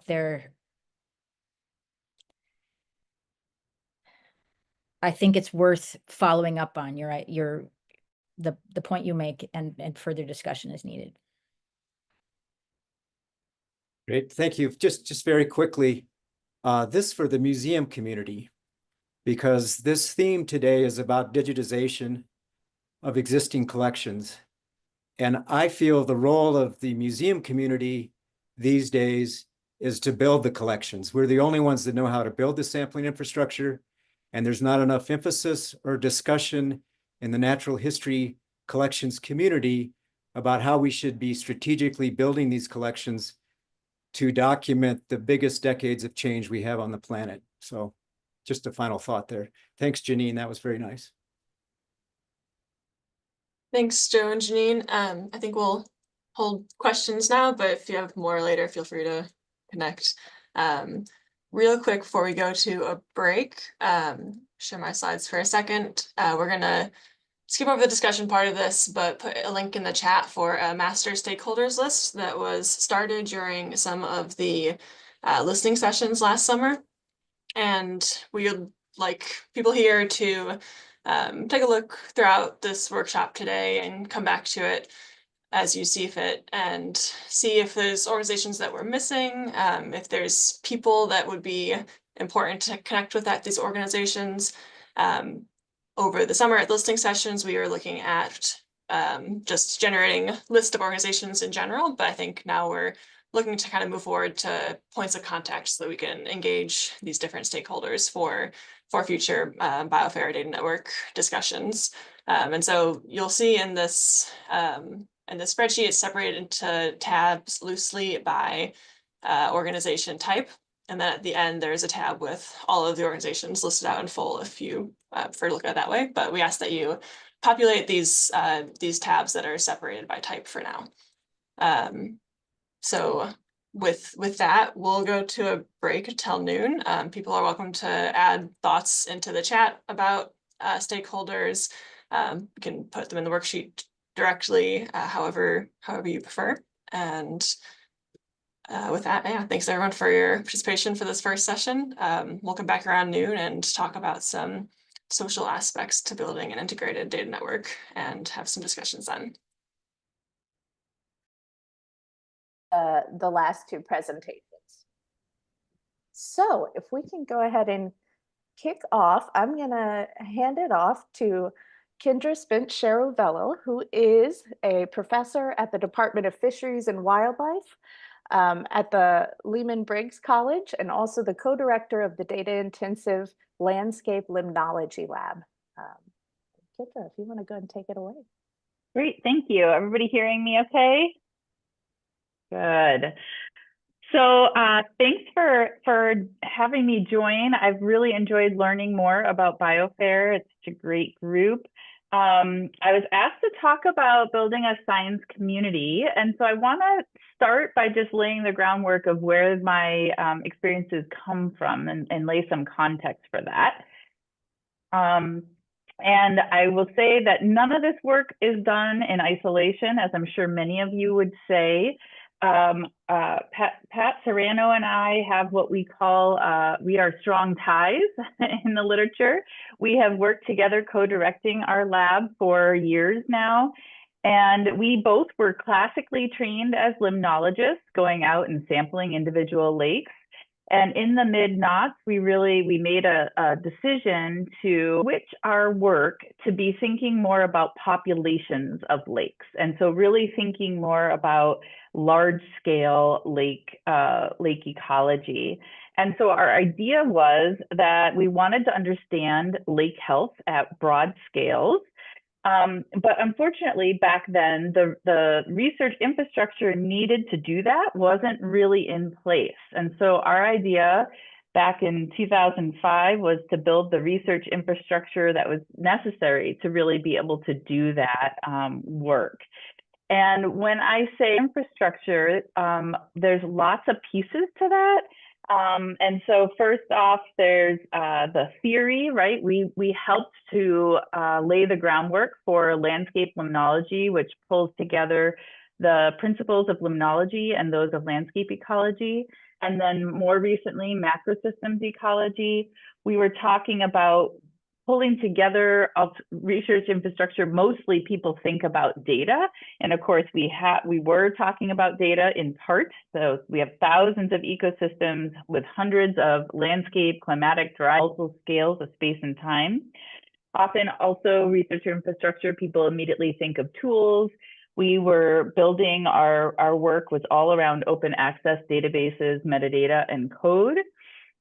But what people don't often think about for research infrastructure, but what we have found over the years to be essential for good work is the teams needed to be able to do that science. And so we were building interdisciplinary inclusive teams and really focusing on building teamwork skills and culture to be able to do our work. And so that's the piece that people ask me to come and talk to you about, is that last piece of how you build that, the culture for successful teams. So just two more slides to give you a little bit of information about what we were doing contextually in terms of our science to help you put that into context.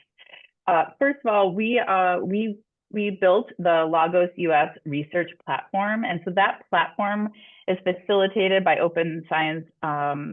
We compiled, harmonized, documented hundreds of data sets. It would not exist if other people hadn't been collecting and making those data available. And we really grounded our work in the FAIR principles. We created curated databases, code, tools like GIS toolboxes, that kind of thing, and really extensive user guides. Our idea was that we wanted to create a research platform that was accessible, reproducible, and extensible, so it would be used by others.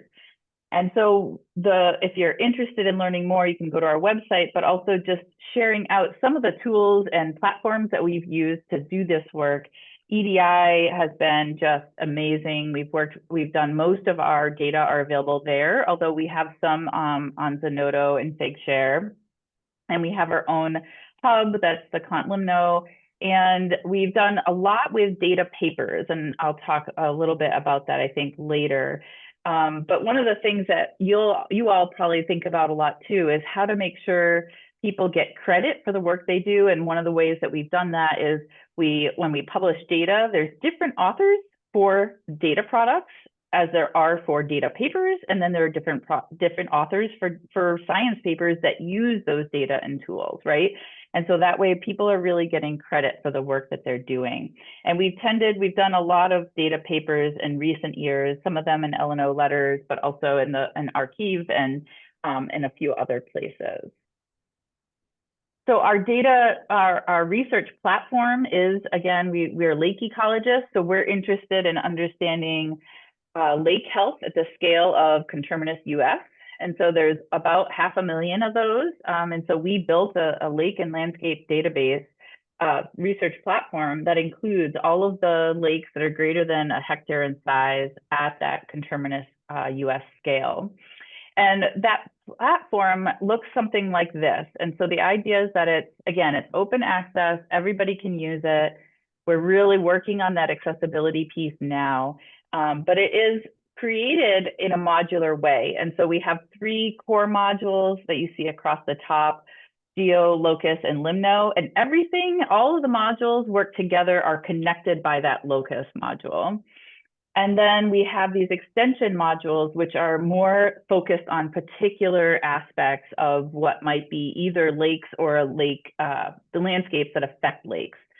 And so right now there are 5 extension modules that are all out there and able to be used. We are working on a 6th right now, and we're hoping that people around the country will contribute their own modules. So we built this to be extensible so that other people could also plug into our system. Okay, so enough about the science. Let's talk about the team. So what happened was we started this work in 2005. And of course, a lot has happened in ecology, both in cultures and norms, and also in science in terms of our being able to access and use big data. And so what's happened through time is that the number of people, the number of disciplines, the number of lakes we've been studying, the spatial extent, spatial resolution, all of that has increased over the last 20 years.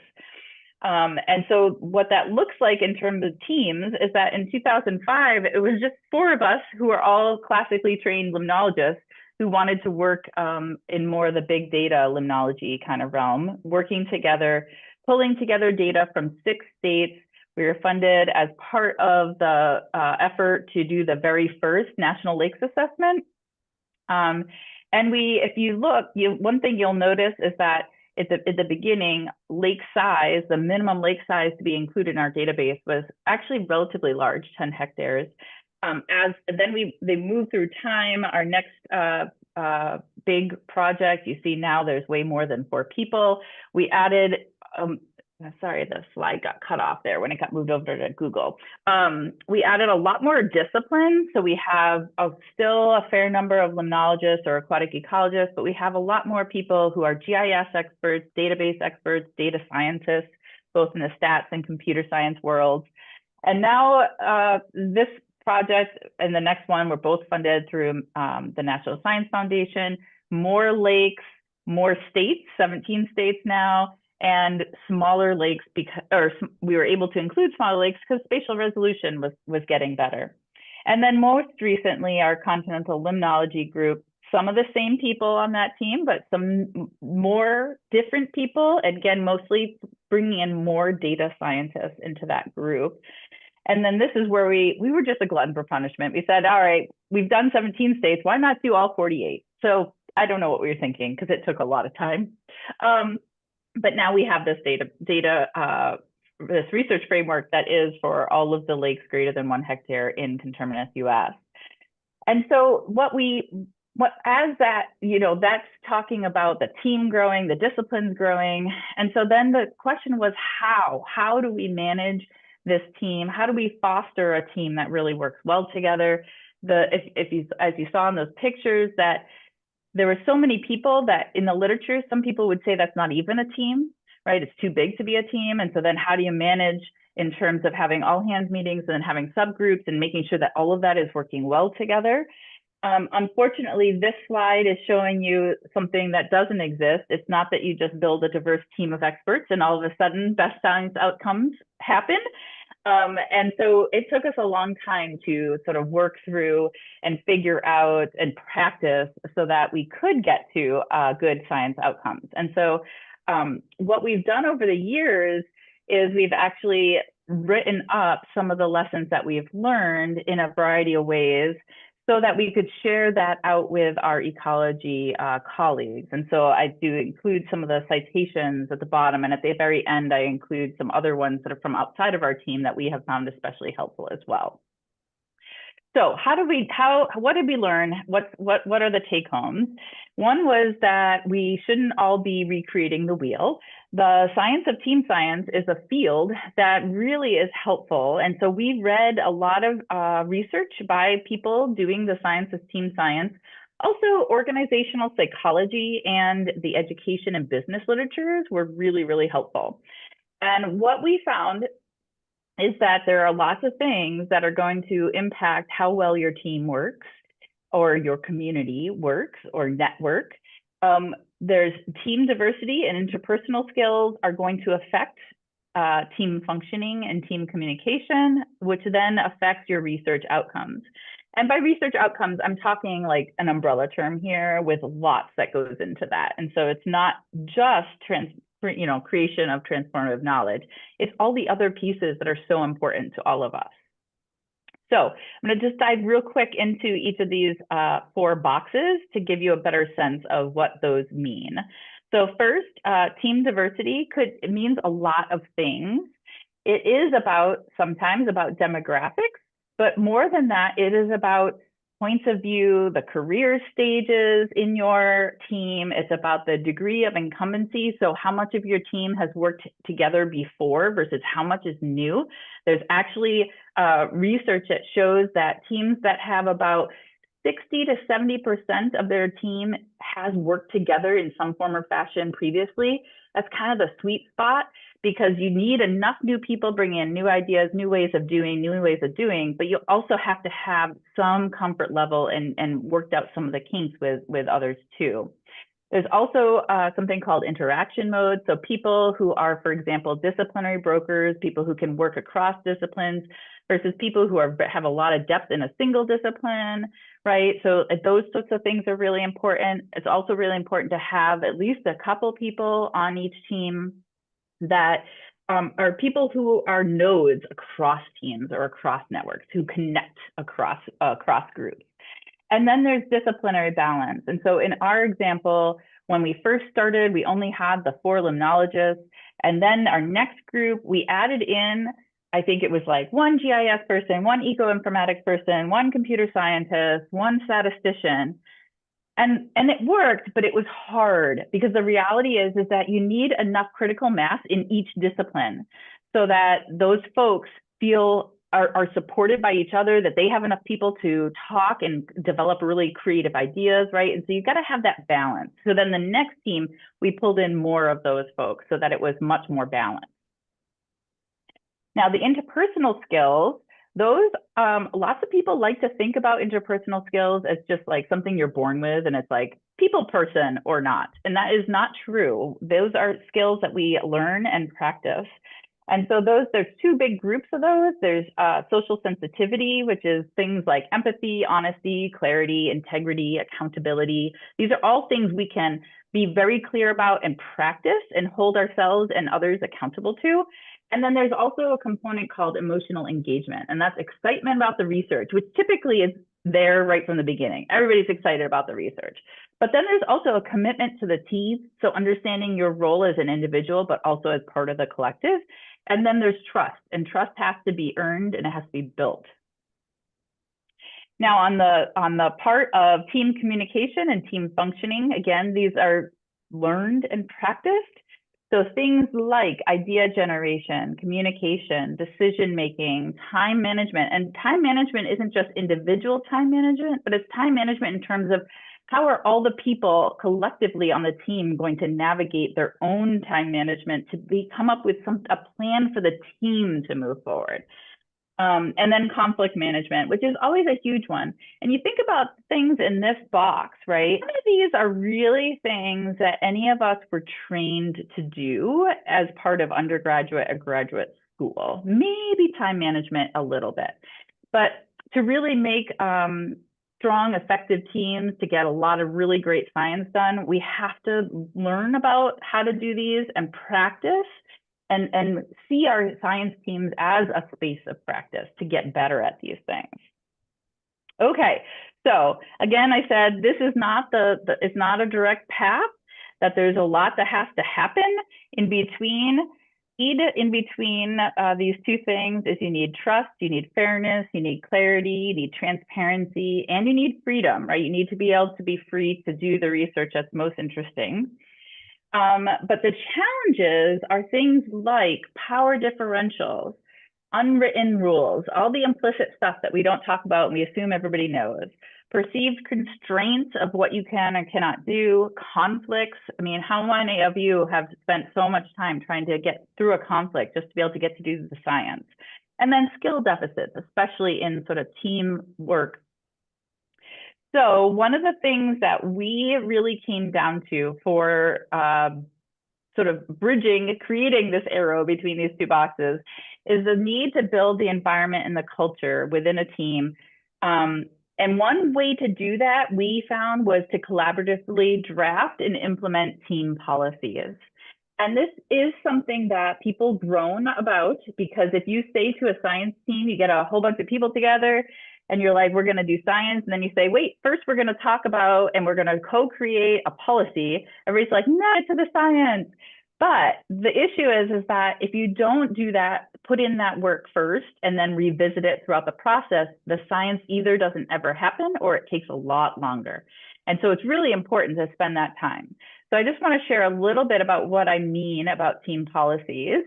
These are anything it's just a way to get all the implicit to be explicit and to have everybody involved in the process. So it's a deliberate system of principles that guide decision-making to achieve rational outcomes. It's a statement of intent. It can include things like that are managerial, financial, administrative, scientific. Some people are like, ooh, I don't like the word policy. Really, you can call it any of these things: best practices, guidelines, MOUs, whatever you'd like. And what we say is that there are anything that you're going to do together as a team that has any of these characteristics, it means it needs one of those policies. If it follows unwritten rules or expectations, if there are power differentials, or if it's uncomfortable to talk about. That means that we need to actually talk about and write down and co-create a policy. So here's some examples: personnel expectations, allocation of resources, data and code sharing and use.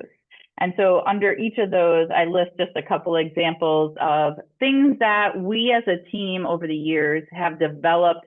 Like, we're like, oh, this needs to be part of our policy. We actually need to talk about, what does it mean if you're going to lead a collaborative manuscript that has 12 authors on it? Like, what are the roles and responsibilities of the lead or co-leads versus what are the roles and responsibilities of the supporting authors?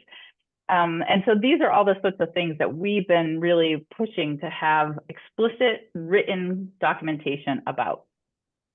So if this is of interest to you or you want to learn more, you might be wondering where to start. And so here, these are team science resources that we have developed. So we have team policies for authorship, data sharing, file sharing and code sharing, personnel expectations, and then we have an inclusion policy. And so you can find those on one of our two websites, or you can just email me and I can share those with you. It really works best if each team co-creates those on their own, but it's often really helpful to see some examples, right? So you wouldn't want to start with ours because it won't apply to you because you need to co-create that together, but it's helpful to see some examples. We've also published some papers that might be helpful for you all working in community together. And I list those there. So the sort of overview about working, how team science, open science, and data science work together, about team functioning, about collaborative manuscript writing.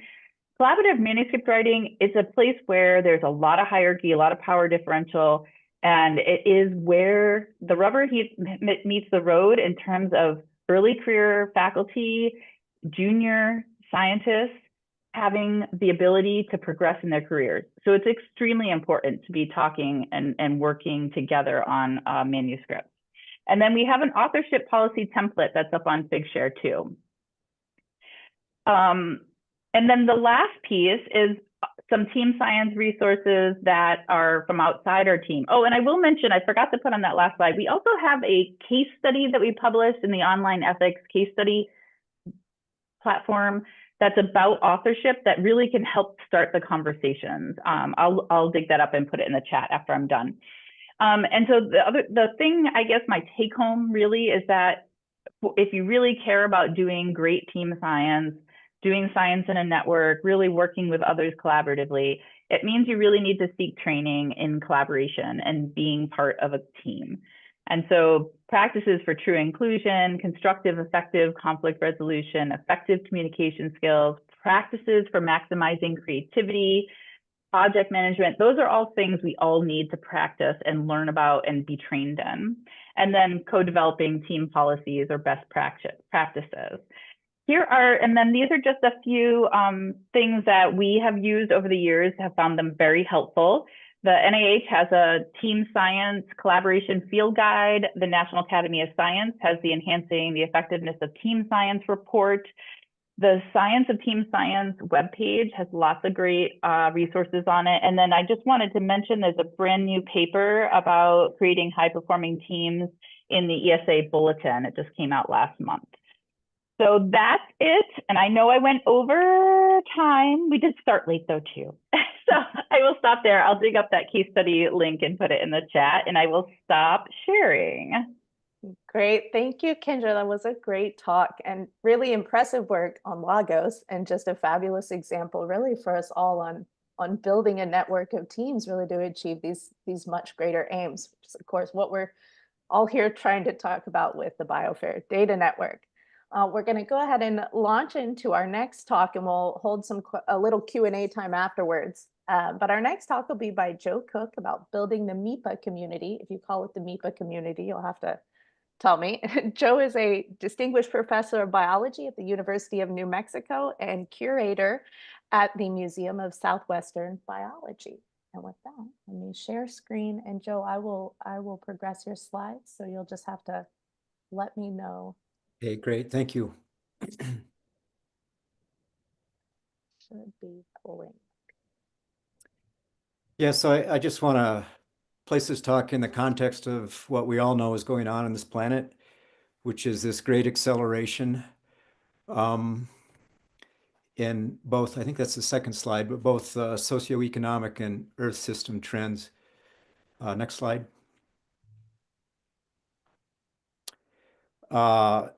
And that has occurred over the last few decades. And so a lot of what we're up against now, what we're trying to use our data for, is to understand change. And change is happening in a lot of different ways related to biodiversity, including what we just lived through, emerging pathogens, what we're about to live through again, climate disruption, habitat conversion, increasing pollutants in the environment. We've been doing a lot of work with microplastics and PFASs recently, food security, introduction of exotics, and essentially annihilation of biodiversity that we are not documenting in any effective way whatsoever. This is a slide of Bud Fay. I was at the University of Alaska for 10 years as curator. And of course, walrus populations are now declining. And these museum specimens that he collected over the course of his career are our best insights into baselines for walruses. So collections can establish these historic baselines. They're crucial to documenting, predicting, and mitigating change. Next slide, please. And just to reemphasize a quote from Joe Grinnell, who's a famous museum persona.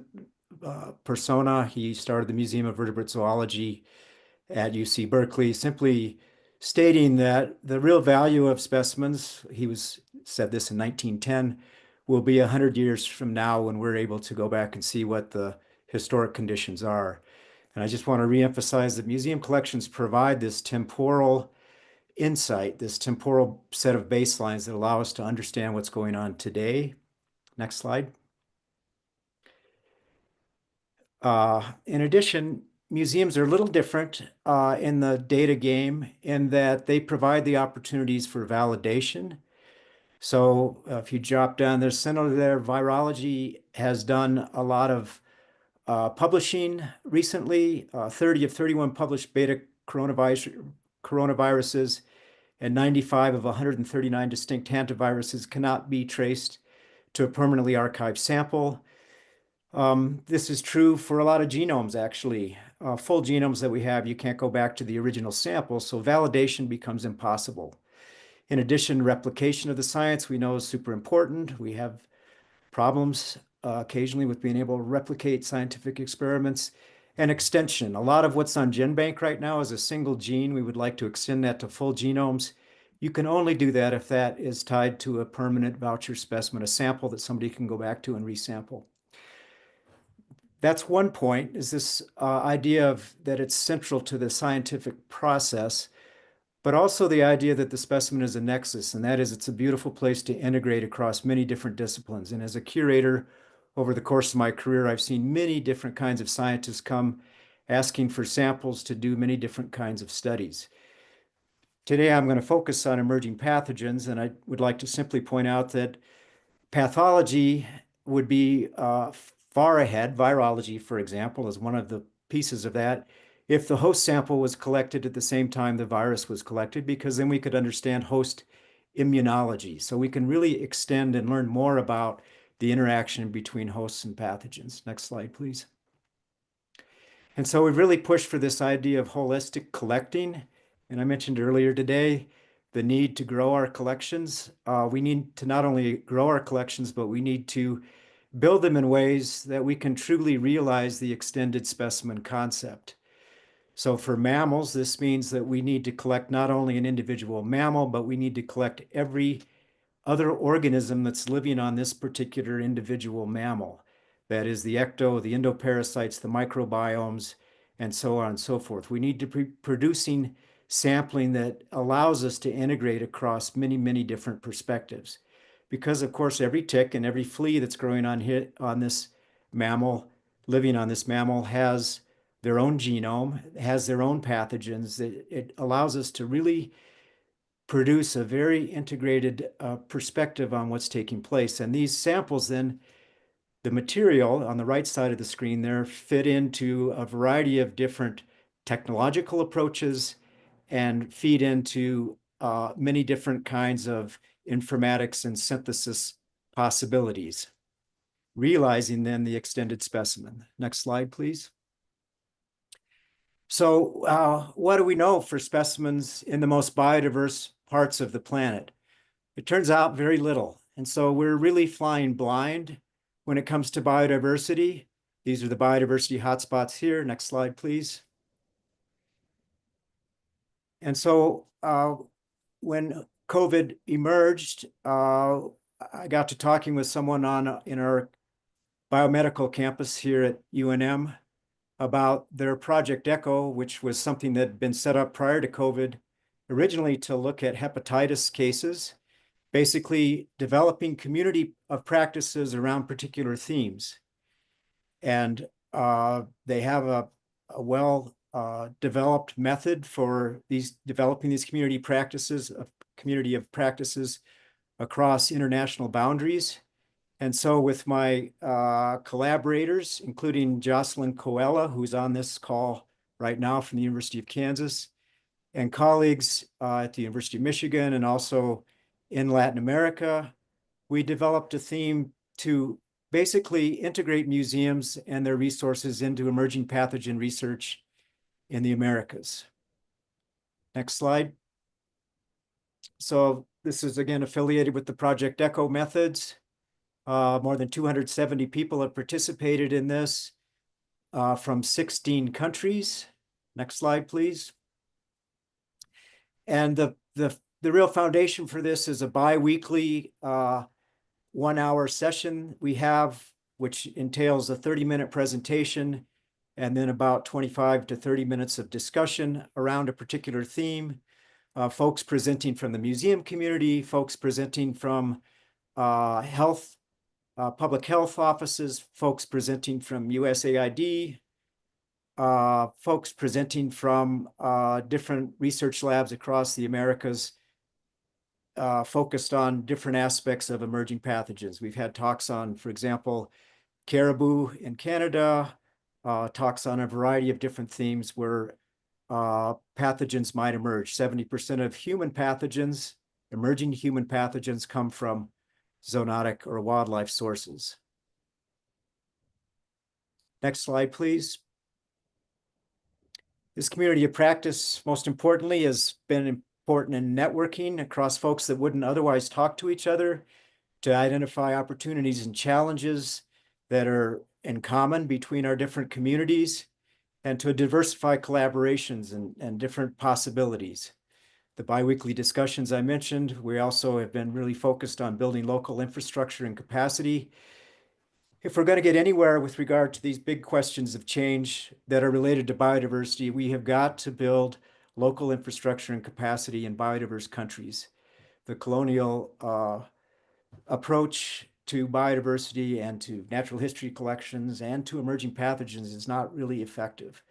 So we've really worked hard to try and find ways to build infrastructure in each of these countries, these biodiverse countries in Latin America in particular. And we have been successful. We had just recently been funded with an effort to build new frozen tissue collections in 5 different countries. And of course, just 3 days ago, all that funding was lost. We have done other things. Next slide, please. For example, we have talked about building strategic plans for sampling across scales in these countries. What is a holistic specimen? Is like I just showed you. How can we build intentional extended specimens instead of serendipitous extended specimens? So really thinking about the future and future scientists, what will we leave them? What will they have to work with? How do we sample across time? How do we sample across space? What habitats should we be sampling? 70% of terrestrial lands have been altered by humans, so should we be sampling habitats that are just about to be lost? What about taxonomic diversity? What species, keystone, endangered, commensals, symbiotic relationships, pathogen interactions, and other considerations? Really thinking about how we would build connections and collaborations with wildlife agencies, for example, that may be contacting a lot of wildlife, but the specimens don't end up in a museum where they're available to future scientists, those kinds of opportunities. Next slide, please. We produced a few publications across our community. This is one that really focused on leveraging natural history collections for pathogen surveillance. Next slide. This is another one that focused on Nagoya, which of course is a huge issue when you're talking about international collaborations. It's a huge issue just within Latin America, where folks from Brazil cannot move materials to other countries in Latin America and vice versa. So working with policy, trying to come up with better solutions to Nagoya. Next slide, please. This is an example from hantaviruses. This is a pathogen where we've really changed the paradigm on what we knew about this just over the last 15 years, actually, where we thought this was a robovirus or a rodent-borne virus, and that was our paradigm. But using museum collections, we discovered that actually it's in shrews, it's in moles, and within the last 10 years, we've discovered it's in bats, with a lot of discoveries in the old world. And just within the last 2 years, we are now finding it in bat species. Next slide, please. In Central America and in South America. So we've worked closely with public health agencies, this one, for example, in Panama, to produce publications related to this virus. Next slide, please. And now we're really focused on trying to understand what this distribution is in different bat species. In addition to this very focused work that has come out of MEPA, we have helped to conduct a survey of the mammal collections in Latin America that's never been done before.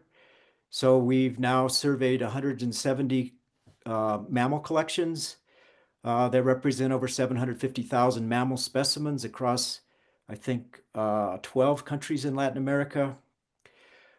Many of these are digitized or partially digitized. Virtually none of them are online. So here's a tremendous amount of host pathogen data that is not available yet, that needs to be digitized.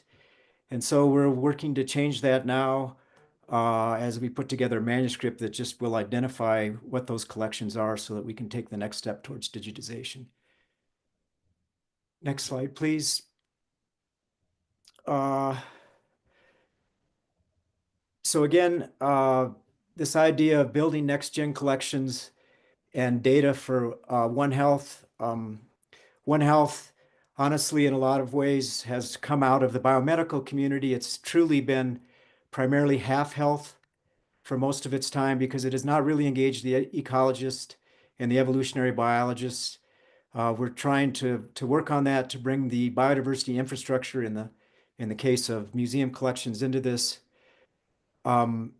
And that will, again, require, and I just want to emphasize here, building local infrastructure, in our case, in the Global South, building human capacity, curatorial staff, data scientists, educators, providing buildings, cases, nitrogen freezers, which will be tough to do without USAID, building informatics resources, and really engaging as scientists in policy so that we can help shape Nagoya in a way that fosters our science rather than hinders our science as we engage and benefit local communities. Next slide. Okay. Thank you.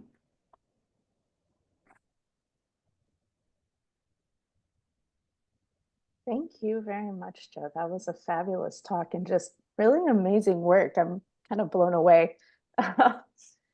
But I think that actually launches us. We'll have a little Q&A. So if anyone wants to ask any questions from both Joe or Kendra, we have a few minutes to do that. If you'll just raise your hand.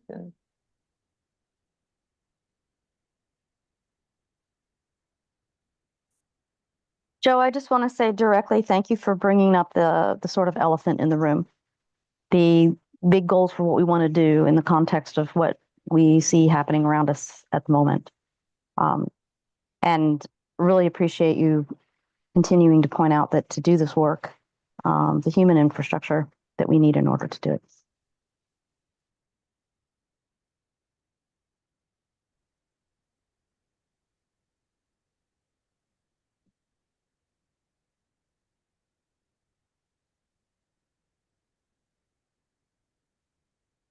All right. Any other questions? And James has his hand up.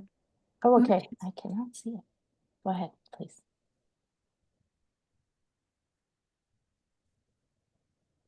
I think you're muted, James.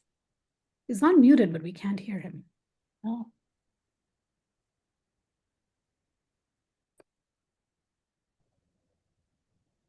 Hear me now?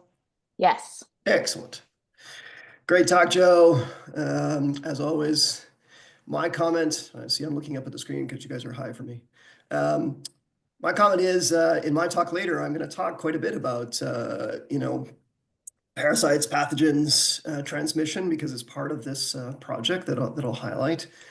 One of the things for us, in our own darn country is MTAs, MOUs, all that stuff that are huge barriers to getting access to tissues that luckily were saved for whatever reasons by various entities, not just museums, of course.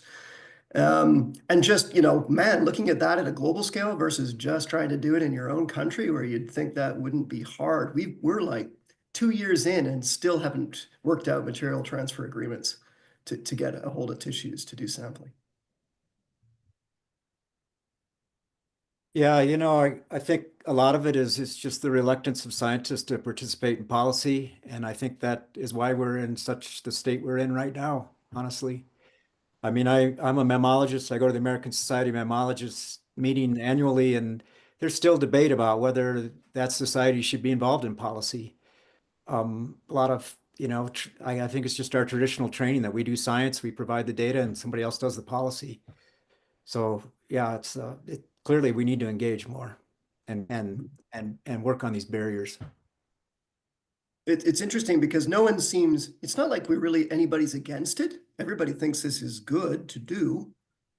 I think you're right. It's just policy and easing those barriers so that it is easy for scientists to get access and build on these resources.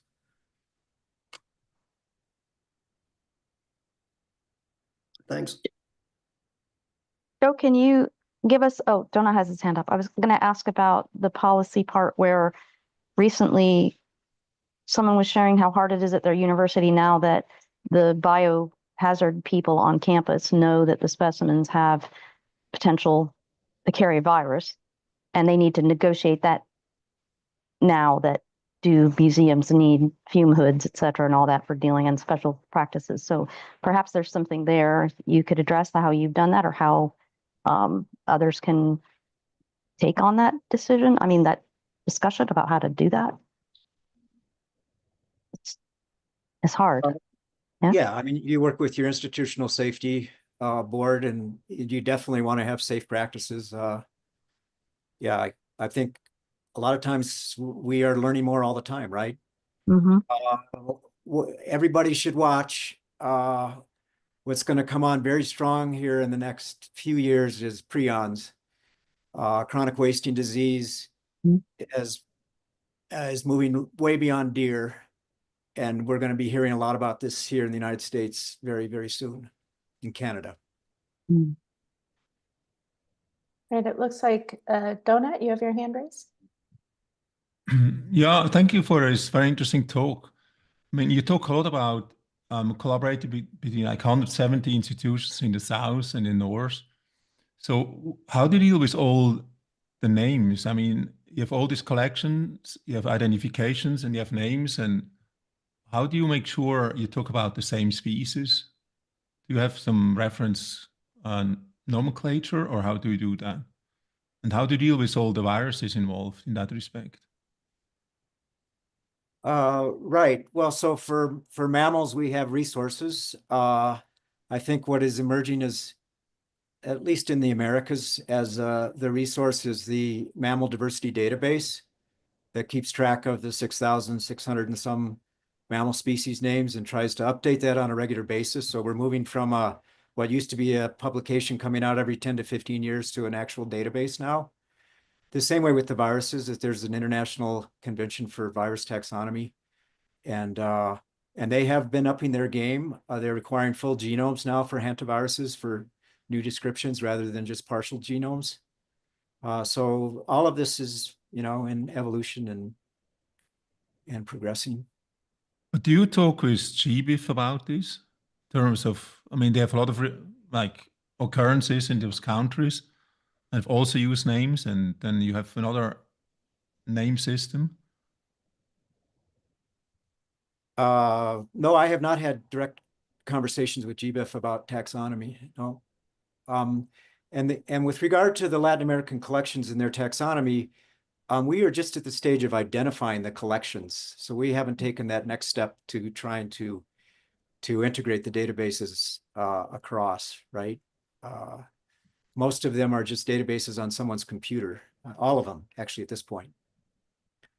But do you just use expert opinions, or do you have actually a reference to the like a fauna you used or reference work you used to identify the species?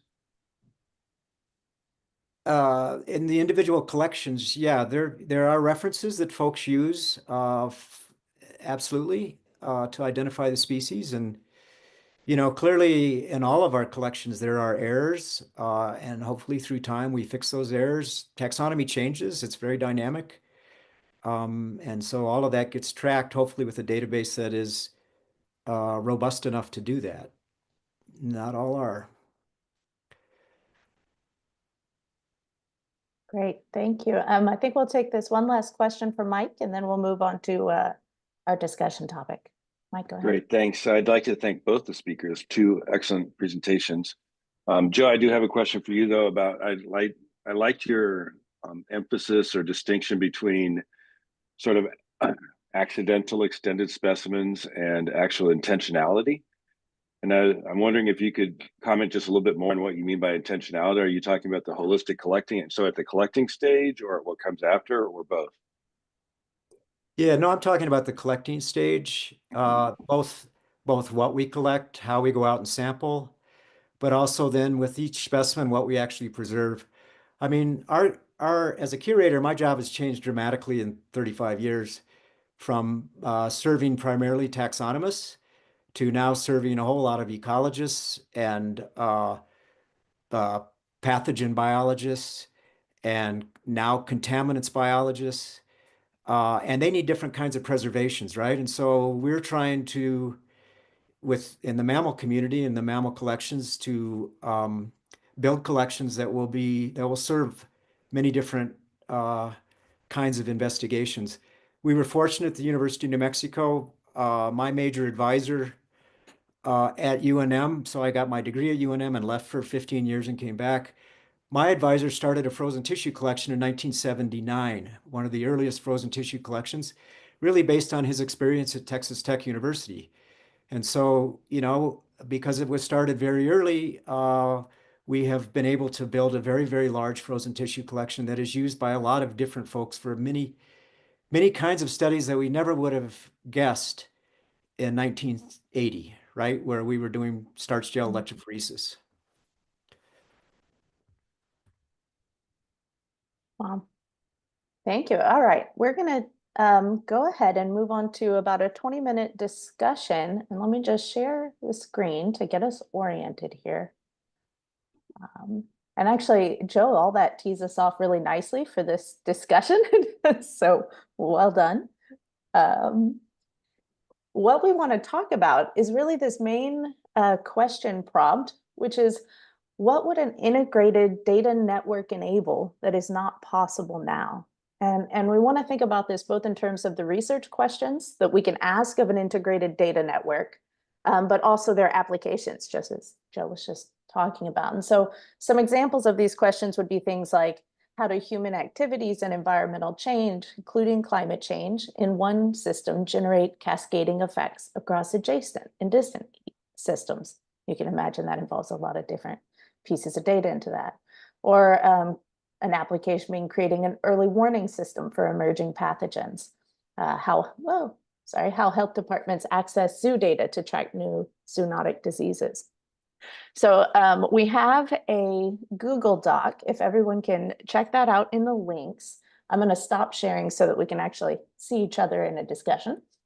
But if you go to the Google Doc and pull it up, we've got those two prompts, or one prompt with two parts.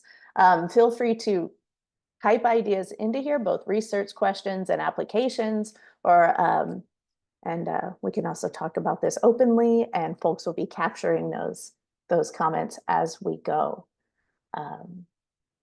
So we start kind of thinking about research questions, given a integrated network. If we're able, when and if we're able to achieve this integrated network, what are some big questions that that y'all can think of that we wouldn't otherwise be able to address?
Stephen.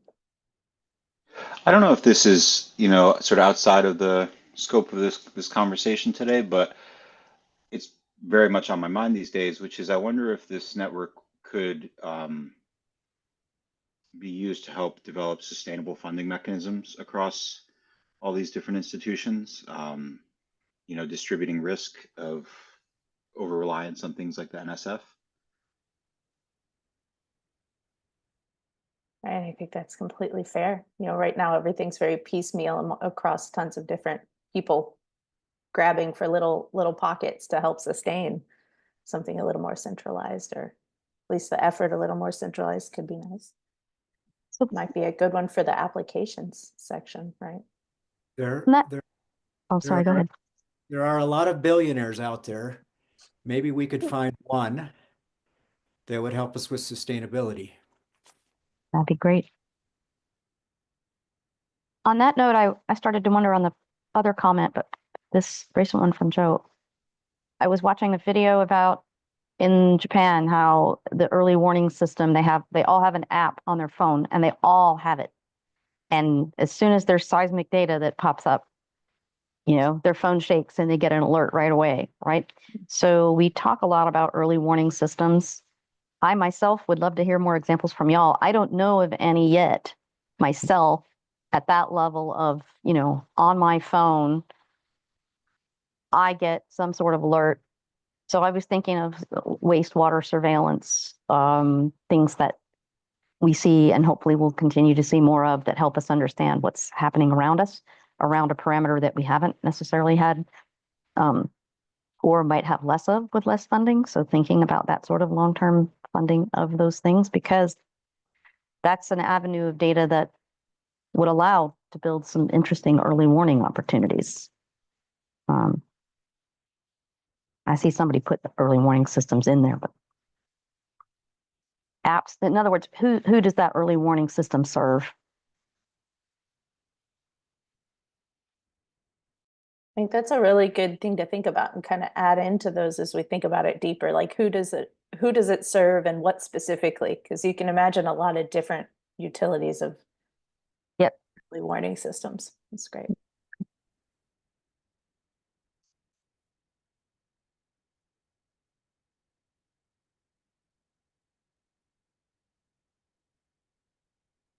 See a lot going on in the document. Does anyone have any kind of favorite idea they've been ruminating on that they'd like to share aloud?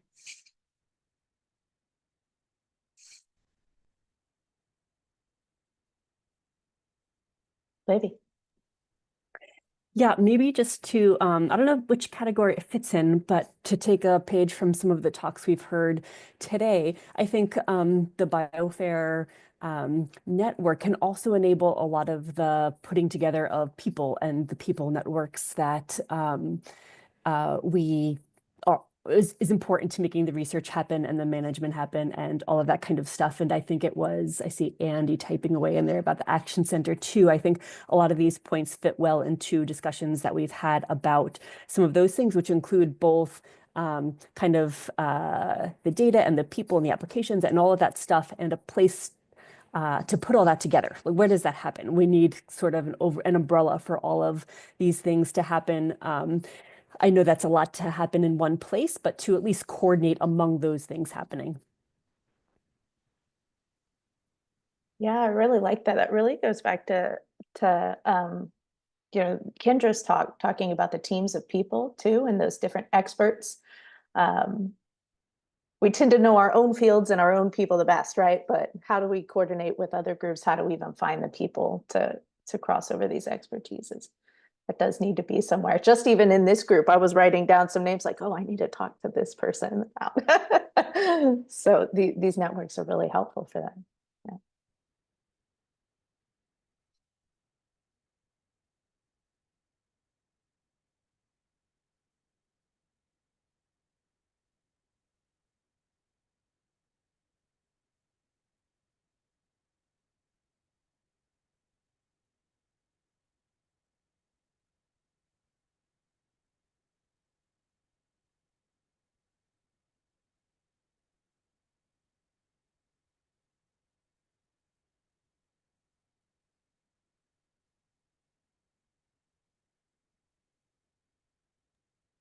Oh, and one thing we should mention, so the research questions examples, we grabbed some of those questions from the continental scale biology report. So you might find them to be familiar if you looked at the report. And the two examples, the research applications or the applications, general applications examples, are ideas that were discussed as part of some of the listening sessions earlier. So those might be familiar as well.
Wow, y'all are really coming up with a lot of really good stuff very rapidly. It's like beast mode in this Google Doc.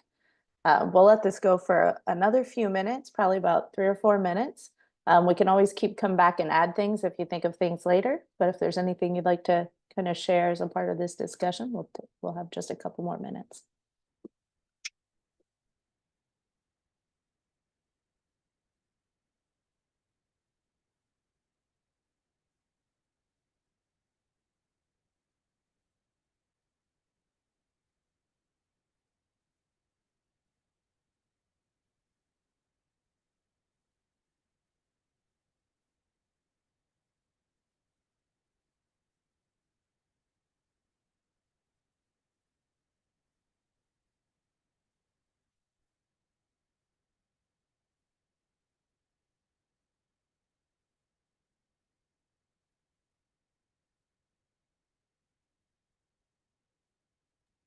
I'm not sure how to ask this, but the question that when the boundary objects paper came up,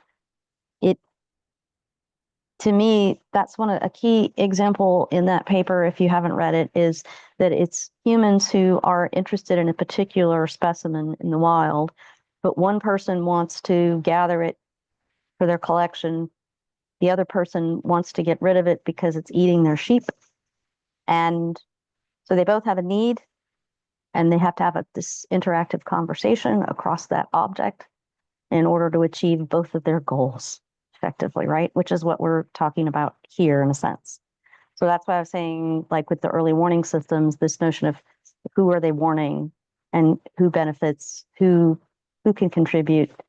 And one of the ways in which I see we clearly need to think about more is this engaging other groups outside our own and empowering them inside this network in these things that we're talking about being able to do.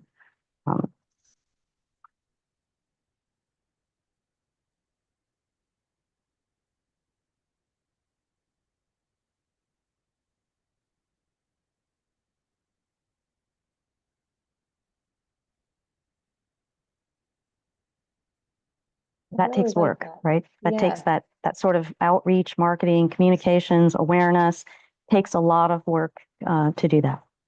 Yeah, that's bringing that other people into the fold that don't even know that they could be or need to be in the fold. Yes. Almost like your hidden stakeholders, really. Yes, I think, and it's not that I think Joe alluded to that very clearly, right? This going back to who did he serve early in his career, and who is he now entrusted with serving and empowering? So his network and people he serves, and this goes for skills building and those roles things that we have as well, right? This expansion of those things. So definitely culture change, a lot of it.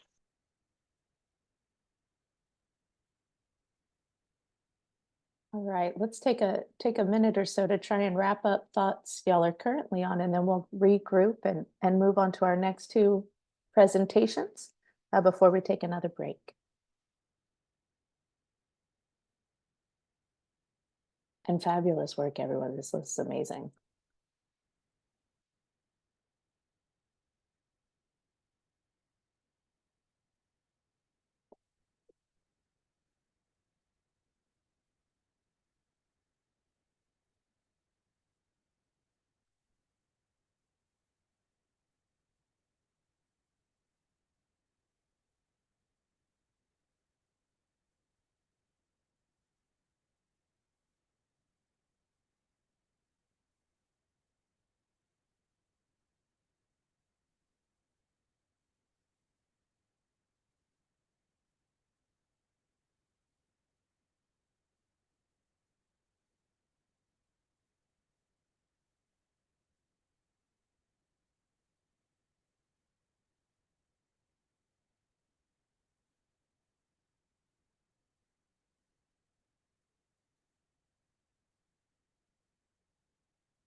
Okay.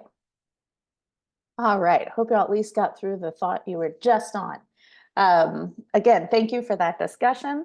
We're going to go ahead and start our last 2 for this break. And the first one we're going to hear from Israel Borokini.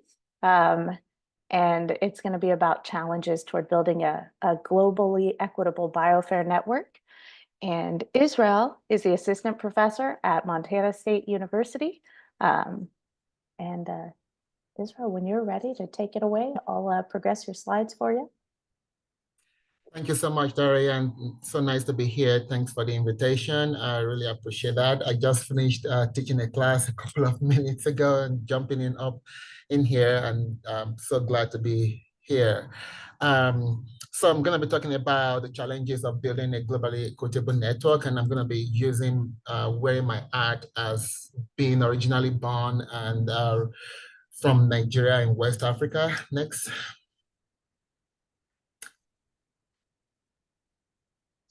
Okay, so my lab, just a bit of context, my research lab, you can just advance, it's kind of like animated. So my work, my work mainly focuses on mapping and investigating the drivers and patterns of biodiversity across time and space, especially using plants.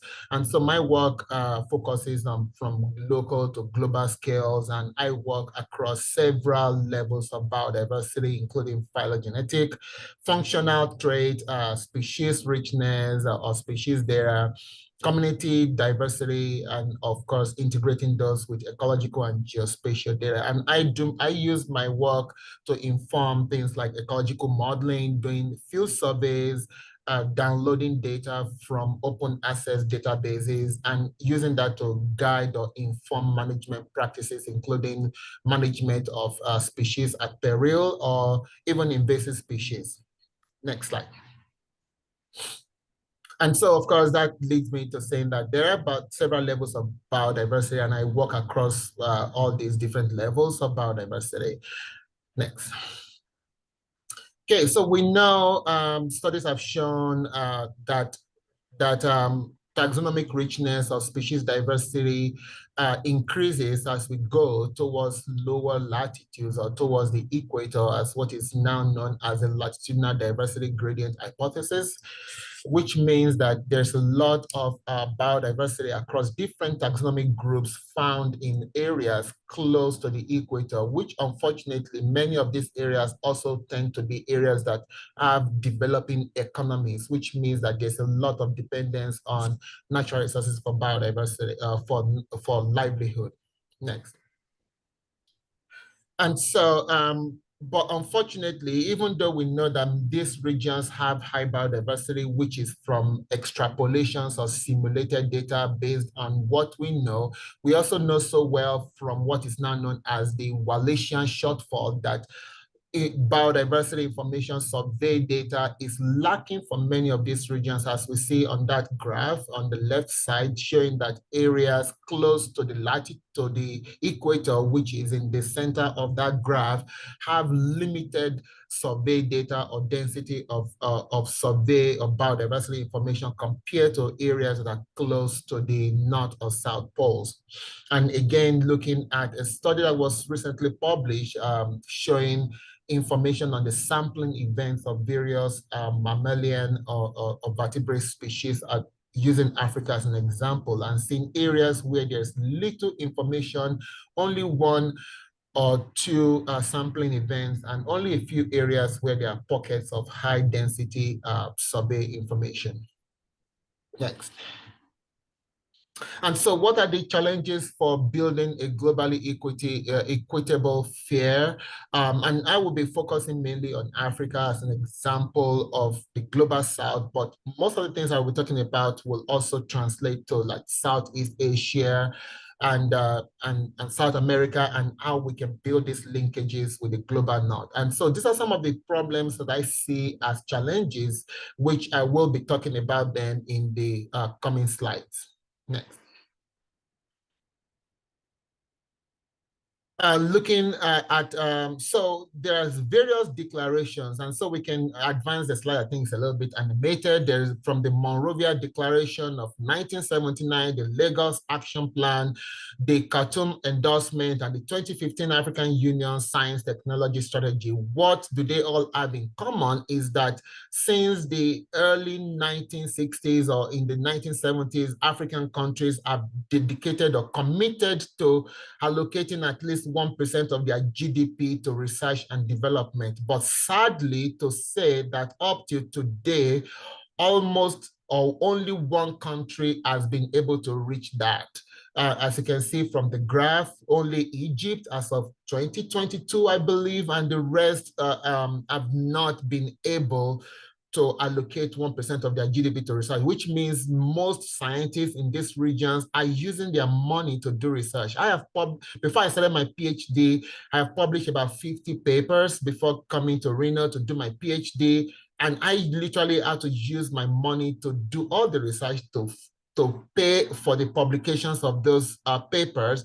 And these are some of the things that many people in this part of the world, we don't think about. When I would need Wi-Fi, I had to go buy what we call data on my phone and then use the hotspot to connect to my laptop, which is not a problem in this part of the world. So these are some of the challenges that are going on over there. Next slide. And so poor funding results in limited cyber infrastructure and cloud storage. So with many hundreds and thousands of herbarium records, of museum records that are yet to be digitized, even if they are digitized, where would they store them? How would they manage them effectively? This creates a problem. It creates a problem with having to depend on the global north for infrastructure to digitize these materials. Oftentimes people have to use their own money to go for field work to be able to collect this data to start with. And that is why oftentimes you see papers being published in this part of the world. Many times when we pick those papers and we review them, we say, well, those papers are too narrow in scope. They are not generalizable. Well, that's because the person who did the work used their money to do the work. And so they didn't have enough resources to be able to go to various parts and do a broader study. And that is one of the challenges over there. And also, which means that there's limited skills in data curation and making it well in accessible formats for the rest of the world. A study was just recently shared at the International Botanical Symposium in Madrid last summer, showing that many African countries, for example, they have only one taxonomist, plant taxonomist at least. And that is showing the lack of skills to be able to do the work that will result in integrating this biodiversity information across the globe. Is a big problem of limitation in data and through funding issues. Next. Secondly, another problem, especially in areas where they are able to get resources for digitization of their specimens and uploading them to GBIF. GBIF has become a big place where most people deposit their data from Africa and the rest of the world, as you can imagine. But what about data utilization? What about uptake? And this is coming from the science reviews that is being annually published by GBIF, showing that Africa and the global south generally has a low uptake in the data. So it's like, well, you upload your data to GBIF portals and then you make it available for the rest of the world to use. Well, you yourself are not actually using that data. And so that erodes the value, it erodes the trust, it erodes the motivation to actually make the data available. And this is a really big problem. This is something that has been trending in all of the science reviews that have been shared by GBIF over many years, showing a very little uptake in this data that is being made available. Next. And then we have and making this data available when the rest of the world or the global south is not making the best use of them, it could be translated as colonial science, which means I can sit down in my office, download some megabytes of data from GBIF, run some analysis on it, publish papers on it, and move on without having any connection to the country whose data I downloaded. And that is a real problem that we need to think about, which is, to be honest, it's really in North America, we are becoming more and more conscious of this issue. But unfortunately, for our colleagues in Europe, it's still a big issue that there's still a lot of cultural shift and pushback on this issue. And next slide, for example, shows what is now going on in many places, whereby, next slide, where many people, what they do when they publish papers with so many co-authors on it, they will just talk in one person from Africa in order to be able to say, well, it is not colonial science because there's one African author there who is just tucked in somewhere. If I had a paper that I put in there and I felt like, well, I don't want to I don't want to be passive aggressive by giving examples, but there are so many papers out there where you see these kind of examples where which I consider unethical, and mainly because they're not training people over there to be able to take agency for the research that is going on there. Next. And so how can we promote globally equitable FAIR network? It's training. Training is really, really important. And this could be provided by professional organizations like the International Association of Plant Taxonomy. So herbarium creators of various organizations. It's really, really, really important. And we need to train people on how to be able to use them. And when it comes to training, I know so many global organizations in Global North, in Europe, in North America, invite people from Africa or invite people from South America to come and do training in our well-furnished labs. Well, it doesn't work. It's better to go and meet them there, because then you will be able to understand the resources that you are training them based on your resources. But when they go back, they don't have those resources. So the ability to apply what they have learned in your well-furnished laboratories is limited when they go back to their home countries. And moreover, the amount of money you're going to spend to bring 10 people to North America for a training, if you go back there and you bring 50 people from various African countries, for example, it's more cost effective than just inviting 10 people to come to North America or Europe for a training. But when you go there, you're able to see what is on ground, and you're able to help them build how to improvise with what limited resources they have, rather than just inviting people to come to North America for some training.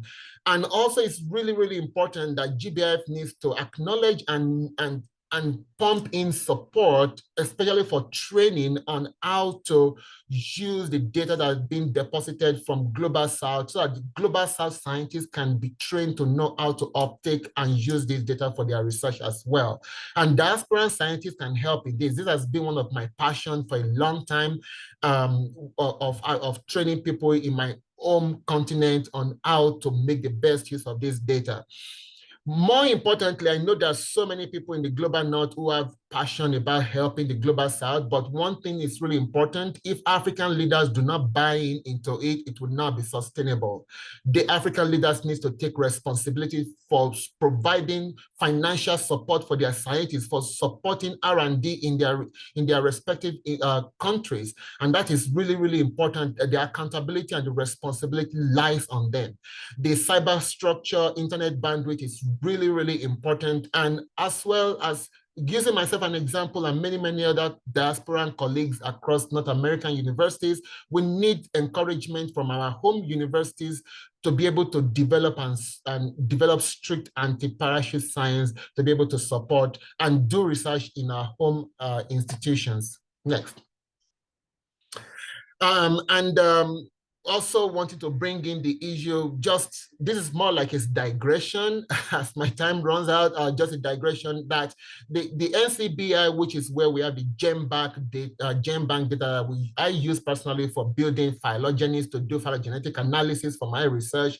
And one problem I've been having, which has taken over a year up till this moment to fix that problem, is that the naming system used in GenBank is very, very different from the naming system used in taxonomic, in standard taxonomic databases. And now what I'm having to do, which has taken so much time, is having to manually correlate and relate the GenBank database, the naming system there, with the naming system that I'm using for my research, which for over 200,000 plant species. That is unbelievable. And I hope that these are some of the problems, another way of looking at the problems that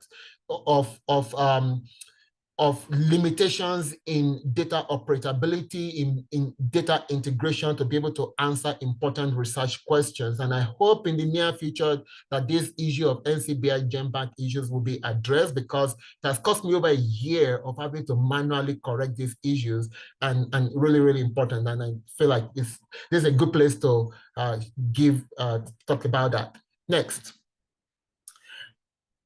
And so finally, thank you so much for your time. I appreciate this invitation once again, and I have my email there and other avenues for communicating with me or connecting with me, and I'm happy to answer questions. Thank you so much.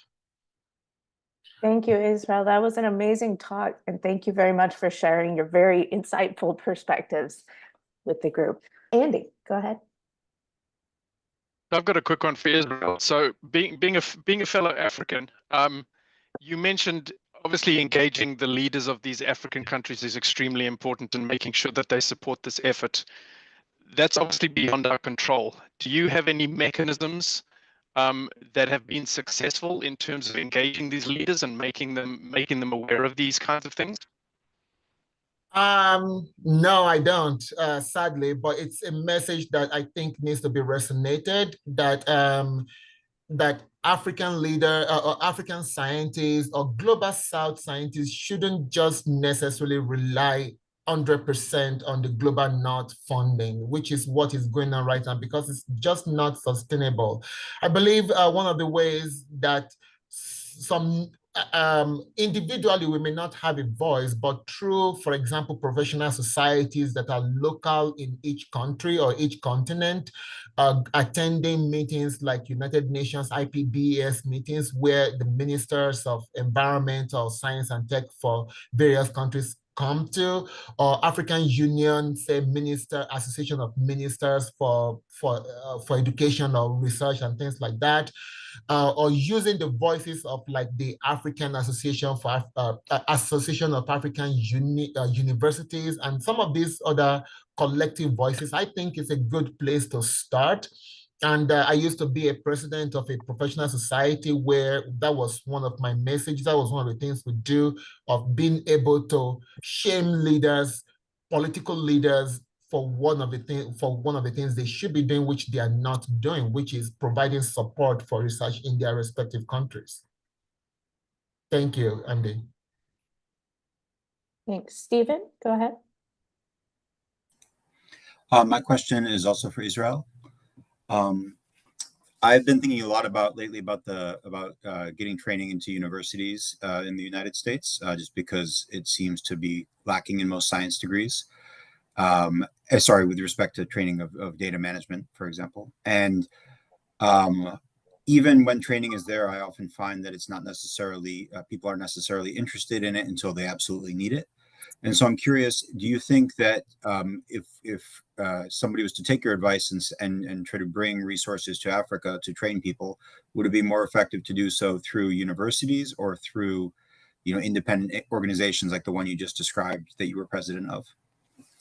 Yeah, that's a great question. Thanks, Stephen. Yeah, I think, for one, I think, say, for example, data curation, digitization, and management of data, uploading data into portals and following some of these conventions. And I'm believing that they will be immediately and readily uptaken by museum scientists, for example, across African countries. Training on actually making taxonomic treatments of plant samples or herbarium records, for example, is something that is lacking, which many people don't have. And there are a lot of people who call themselves plant taxonomists, who do taxonomy research, but they do more of plant anatomy. They just use leaf morphology. They do some internal structures of the anatomy. That's what many plant taxonomists across Africa, for example, are doing. They're not really actually doing the keying, like let's say keying of plant materials or keying of plants into different names. Many people can't do that because the training is lacking. And so there are some specialized scientists or groups of people who are aware of this limitation, and they will be absolutely happy to take on that training. And I think the best way, in my opinion, to do that is to work with universities, obviously, or to work with museum institutions there. to be able to organize those training. Obviously, for logistic purposes, at least you want to have some people on the ground who can help with planning, and universities will provide those kind of opportunities. Yeah. Thank you. Thank you. Thanks. And I think a last question before break, Deborah. Yeah, I wanted to add, on this topic, I had one example that I thought of when you were talking about a researcher, and this was not from the Global South, but a researcher who said, hey, people downloaded all this data from GBIF. Why didn't they contact me and tell me they were using my data? So I guess my point here is that yeah, exactly, Israel. So and you realize that the it's humorous, but it's also telling of what people do and don't understand about these giant piles of data. And so one possible very concrete thing that could start to help, just start, is getting more people to have identifiers for themselves, ORCID IDs, Wikidata queue numbers, so that potentially, this, if you teach me as a researcher that I need to reach out to people whose data, whose land, for example, the data comes from this notion of responsibility, that I am reaching out to them because I can now and say, would you like to be a co-author? Would you like to add, be collaborating with us on whatever this project is? But now I can find you in a way. And I can better identify who's using data and where it's coming from. I'm saying that it's a global need. It's not just for Africa. That's right. Absolutely. I completely agree with that. And I think one of the things again that it's limiting for many scientists in the global south is their internet visibility. So many people, there's so many people who do a lot of research on various things. When I was a president of a professional society in Africa, I would get a lot of, and I'm in the US, and many people would write to me and say, I need somebody who is doing research on elephants in Kenya. How can I get in touch with them? They don't know how to contact them. And then I will have to be the one to be looking for them and then making those connections, because many people are doing a lot of great work out there in the Amazon basin, in Southeast Asia, in Africa, or in India, or where not, but they are not visible to the rest of the world. And that is really, really important. Thank you. That's really inspiring hearing that from you. So thanks. I'd be willing, and I know others here too, to help you make progress with that in your communities. So absolutely, I love that. Thank you. Appreciate it. All right, go ahead and take a break, and then we'll come back for our next session, part 3, where we'll work on developing a roadmap towards the data network. It looks like we could do about a 20-minute break, 2:10, come back at 2:10. And then we'll get started. Come back with plenty of coffee in your system for some fresh brainstorming. So, and thank you to all 4 speakers in this session. Really fabulous.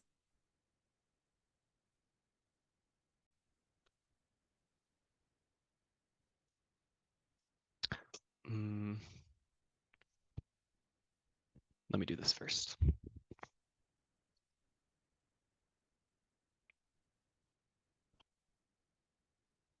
Watch out.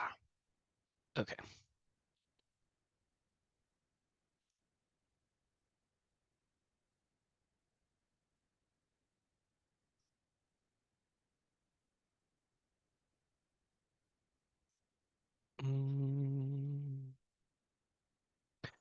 F11. There we go.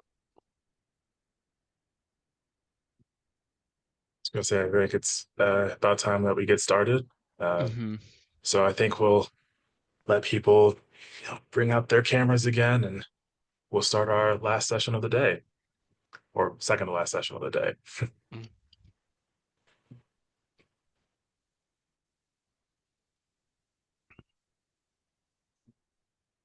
Well, thank you guys for a great day. My name is Cameron. I am the Assistant Collection Manager of Zoology at Denver Museum of Nature and Science, and one of the emerging professionals here in the BCoN group. And so today we just wanted to do this session to work on the roadmap, which is basically heavy discussion-based section that we're going to have that will split us all into breakup groups, and we'll have a lot of time for discussion. So we'll get ready for that. So next slide. So we're just going to go through some basic housekeeping, similar to what we've already talked about, and then doing an introduction of what the road mapping exercise will be. And then we're going to go into our breakout sessions for about 85 minutes. And at the end, we'll have a reporting out section. Next. We will be recording this session and then also the breakout rooms. So that will be something to note for anybody that's facilitating, but also for the people in each of the groups. We encourage you to unmute yourself during this, since there will be smaller groups, but of course you can also provide notes in the Google Docs. And then also make sure that once we leave the breakout rooms, you press leave breakout room instead of leave the leave meeting, because we don't want you to leave too preemptively. And if you need any support, please reach out to any of us in BCoN or AIBS to get support for you. Okay, and then, yeah, so pretty much as a summary again, we had our listening sessions last year that kind of dived into different aspects. And then from those, we kind of found several milestones designed that were kind of overlapping across all the themes to sort of facilitate our overall goal for this group and for this network. So the purpose of this exercise is to elaborate on the potential strategies to reach each of these milestones. And once you see the table that we have provided for everybody, you can, of course, add any comments that you feel like are necessary. So if there are milestones that you think are missing, please feel free to reach out to us about that. Next slide. The outcome of this is that we want to have a sort of presentation-based graphic to be aligned with our final report out about what we found. And so at the end of it, it will look something like the example on the right to kind of show what our goals and expectations are for the network, but also just BIOFAIR in general. I'll let Matthew take over for describing the actual exercise. Okay, cool. Thank you. So over the last half a year or so, we've developed this exercise that we think is going to be really helpful in basically creating a space for you to help us create more concrete ideas of what future next steps can be. And basically, the antithesis of it is creating this roadmap. And so what's going to happen is that when we sent out the invitation email, you were asked to fill out a survey for your preferences of topics. And so those are going to be the 6 breakout rooms that we're about to break you into. And within those breakout rooms, you're going to see a table very similar to this in your document.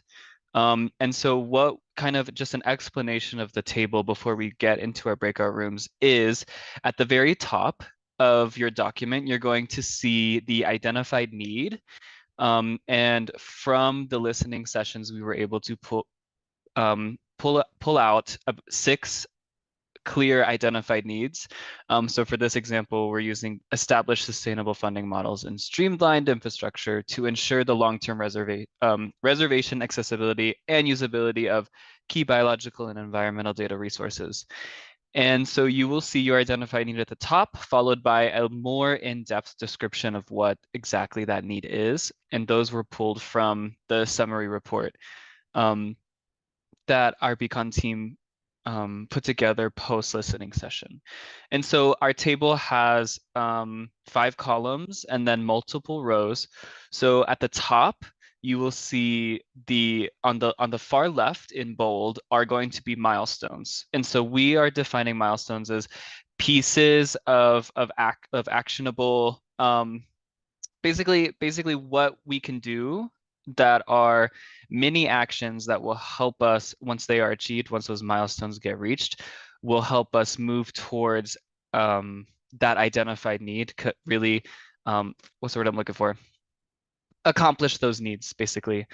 And so what your task will be is to fill out basically what is not boldened in this table. So I put an example here just to use for everybody. So we have milestones. So a milestone to reach the need of establishing sustainable funding models and in streamlined infrastructure would be to expand the availability of data types, including acoustic data, observational data, and small and focused environmental data resources. So that would be a milestone, is expanding that availability. And so what are some strategies that we can do that will help us reach the milestone? And once the milestone, and okay, you see it's you see that path. Okay, so we are asking that we have discussions in these breakout rooms that talk about these strategies to reach these milestones, and some elaboration on those strategies as well. And that's what the other columns B through E are. They are,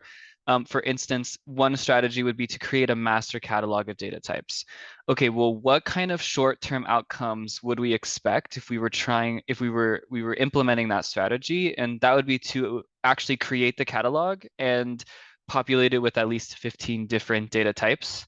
And then maybe some kind of long-term outcome. So what we define as 5 or more years into the future, we would have that established catalog with 80% or more data types, with also their reference to their structure and implementations. And so to kind of keep track of progress, the measures column is really that. And so what we can do is have a tangible way to kind of measure how we are moving along on this strategy, which would be to kind of like keep track of the number of data types in the catalog, so we can see progress as the catalog is filled in with these data types. And then lastly, in column E is resources needed. And so for instance, to create a master catalog of data types, maybe one resource we need is a group dedicated to actually creating that catalog structure. And then to have that dedicated group also start compiling and reaching out to kind of acquire and get more information on the various data types. Last thing I'll note about resources needed is that money and funding is always something that is needed. And so we ask that when we do talk about funding, to be specific on maybe places and potential like potential places that funding could be acquired and things like that. And each breakout room is going to have a list of these definitions. And so basically the column throws a lot of language. And so to get everybody on the same page, we have the definitions here on this slide for reference and within your individual breakout rooms. And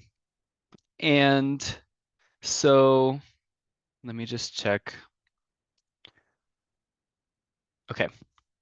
And so just a little bit more elaboration on within your breakout room is that each identified need will have 3 milestones associated with it that we pulled from the listening sessions. And there is also an opportunity at the very bottom of the page to input any milestone that you think needs to be added. And so we have some designated time. And so the idea is that it will be about an hour and a half in our breakout rooms. And we will leave time at the beginning to orient yourself to the breakout room. And then that'll be followed by 3 20 or 25 minute periods where we are tackling each milestone. And then the last 10 to 15 minutes or any remaining time can be used to add those additional milestones. And then we'll spend the last 5 minutes of the breakout room summarizing, and we will denote either a group member or one of the facilitators in the breakout rooms to come back for our final 20 minutes of reporting out, so everybody can get on the same page. Okay. And that's kind of the quick orientation I have. Like I said, there's going to be time in the beginning once we break out for you to, so each breakout room has a lead facilitator that will help answer questions and get you oriented and get you started with this activity. Okay. And so I think with that, Diane, I think we're ready to open up the breakout rooms. Sounds good. Okay. All right, welcome back, everybody. I'm going to give it about 1 minute. All right, so group one's identified need, those folks discuss significantly improving the availability of biological and environmental data to support research and decision making. So I will call upon the representative of group one to kind of give us a quick summary about what was discussed. Yeah, so I can take care of the summary for group one. I So don't think we can hear you, David. can anybody Actually, else hear I me? can hear I him. can I hear can hear him. Okay. Let me know when I'm ready to continue. Sorry, you're ready. That was my bad. Awesome. Okay, so the first milestone under this identified need was expanding the availability of data types, including acoustic data, observational data, and small focus data sets. And I think just to try and keep this a little streamlined, I'm going to mainly be focusing on the strategies and then the resources that were needed for those strategies. So aside from the example one at the top, we mentioned about funding agencies helping to translate data management into a what should be available data catalog, and the need for that being dedicated funding for like a discipline management office related to specific subfields, as well as then creating publications that are concurrent with directly publishing the data to the repositories. And for that, we would need a protocol for direct data upload, as well as a repository for the publications as some kind of compiled resource, and for journals and publishers to have editorial resources to ensure that that standard is met. And then finally, we talked about the collation and incorporation of information from surveys conducted by land management and other managing authorities, with a focus on environmental risk and conservation assessments. And for that, the resources were a central or common databasing structure for survey data that allows for the automatic connection across organizations, and robust training for how to collect and utilize that data, and making sure that it's discoverable and user-friendly. So moving to milestone 2. This was on improving the established culture of collaborative and open data sharing. And so a lot of this focused on the development of accreditation and attribution mechanisms to acknowledge where data is coming from and who's using it, and journals needing to take up at least part of that responsibility for attribution mechanisms. And so resources primarily focused on protocols related to asking questions related to the data or code, kind of parsing out that metadata that data sets should have, and then creating FAIR data, and that data that way can be cited and provide metrics to measure the usage of that data. Reinforcing collaborations between data users and like kind of the data providers, so that the data providers aren't left out of the loop and not attributed correctly in publications.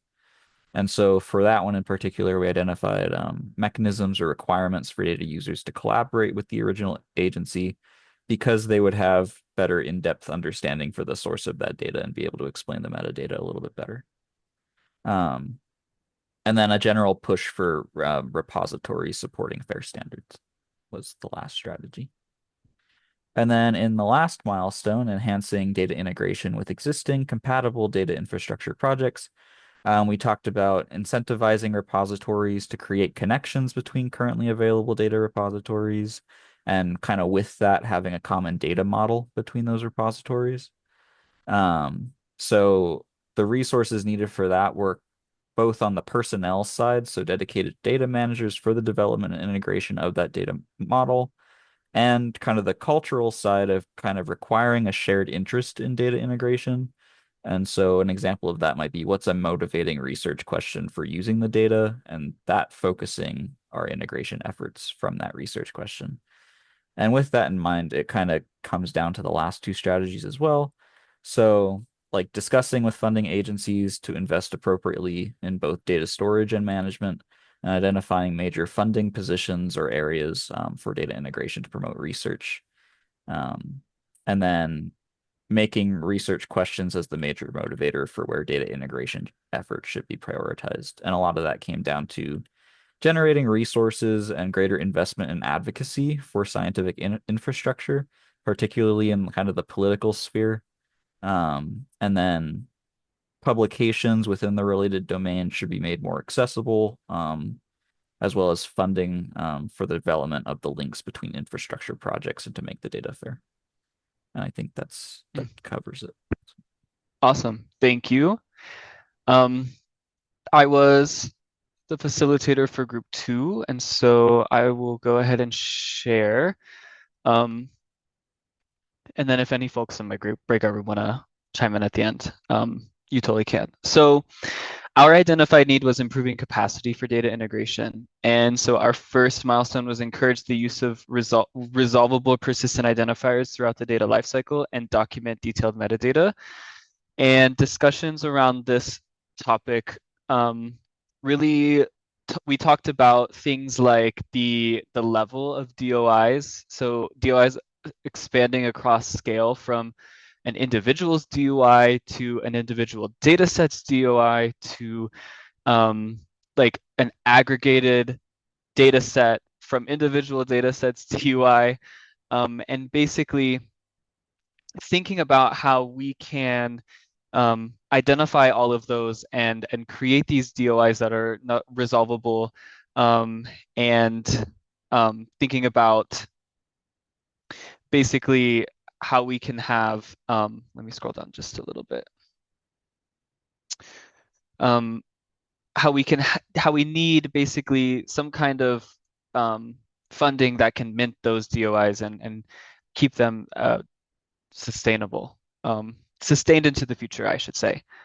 And then going on to the second milestone, which was enhance and advocate for common ontologies that have been adopted by the global scientific community. A lot of our discussions were around, there was this one discussion that basically kind of was like, okay, we have this one group of community, and they have all come together to say what fields, like what do we use our fields for, and then kind of coalescing to common definitions. But then once you have that kind of solidified within your data community, expanding it just one more level to incorporate another domain, and kind of talking about how the messiness in that, but how that process is kind of maybe something that's a strategy we could use towards a common ontology. And I'll go ahead and move on to the third, which is conduct gap analysis to pinpoint key sources, uses, and deficiencies in biodiversity data. And I will say our table looks empty, but there was lots of discussion. And so one of the things that we discussed in this situation was this idea of when we do find these deficiencies and pinpoint these sources, we kind of had discussions along the lines of a monolithic data integration system versus our individual silos that we've built over the last 50 years, and learning how we can, instead of taking the next 50 years to dissolve those silos into one thing, but instead to have those silos work together. Yeah. And then lastly, we had some other milestones in our group, including going on that conversation of moving away from a monolithic concept, is improving the roles of APIs in data integration. And then lastly, I'll mention also in this, we kind of talked about strategies for once we have identified those needs and gaps. It's really important and sometimes difficult to actually then communicate that and take it. And once we've identified those, actually going back to those original data creators to communicate those gaps, and how we can basically change the culture of data production to help inform the gaps that we currently see. So basically changing methodologies and data collection to move forward. I think that was a quick and dirty summary. And so with that, does anybody from my group want to elaborate? And if not, we can move on to group number 3. No, I think you did a great job. Okay. Yeah, So thanks. now so group number 3 is establish sustainable funding models and streamlined infrastructure to ensure the long-term preservation, accessibility, and usability of key biological and environmental data resources. Yeah, so I'll summarize for group 3. Broadly across all of the milestones, there are kind of two key things that came up repeatedly, and that was investment in people of different levels, different tasks, but generally people are going to be key for this. And then also emphasizing interoperability was another term that came up throughout all of our milestones. And so looking at our first one was to establish sustained support for the maintenance and enhancement of data resources and infrastructure. This primarily focused on cyber infrastructure, which then spawned a fourth milestone that we didn't talk about, but is down there, thinking about support for physical data resources as well, collection, maintenance, that sort of thing. But for this one, one of our key, you can see they're kind of numbered in order of most support from the group. So our top one was this idea of investing in human capital for cyber infrastructure maintenance and development. We also talked about the importance of taking the time to map out the infrastructure that's currently in existence and finding where these are overlapping as we think about going forward, as well as talking about trying to make this resistant to failure. So as institutions lose funding or lose ability to host data, what can we do to prevent things from being lost in that case? And then the last big thing that came up was thinking about funding resources for this, which I would kind of go in the resources column for some of them, but it was a strategy of its own. And especially an idea of finding funding sources, funding models that are not entirely government driven. For our second milestone, it was looking at nurturing a culture of fair data and open science that facilitates better linking of specimens and data in publications. And a big emphasis here was on education at various levels. So we talked about incorporating coursework on fair data, open science principles in undergraduate courses, not specialized, just general for as many people as possible, as well as providing continuing education training for staff, for faculty, for anybody who's not a new student.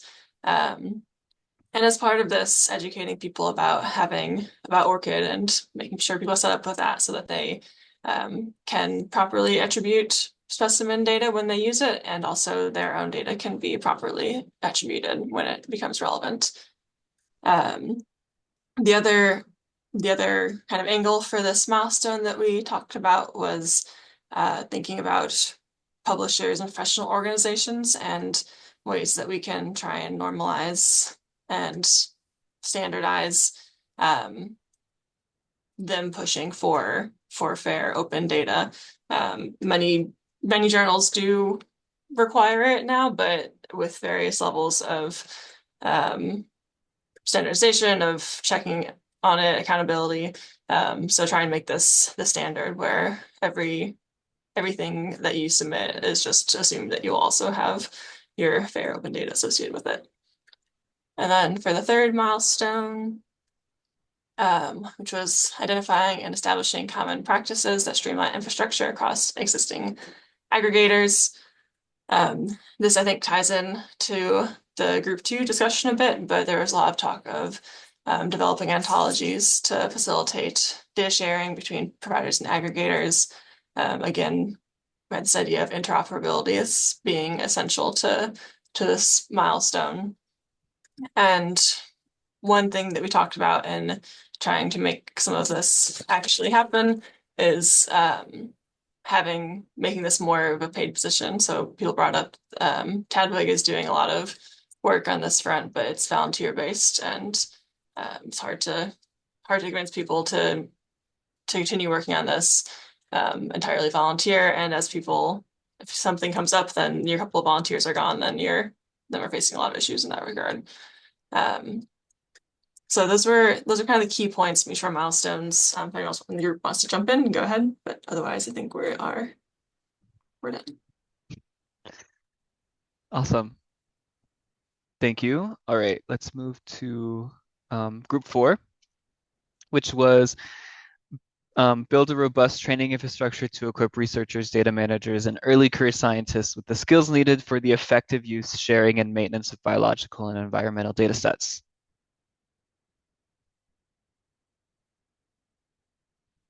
Right. Okay. So for those of you who are feeling like your tables weren't filled in enough, we have you covered because really just did the first column.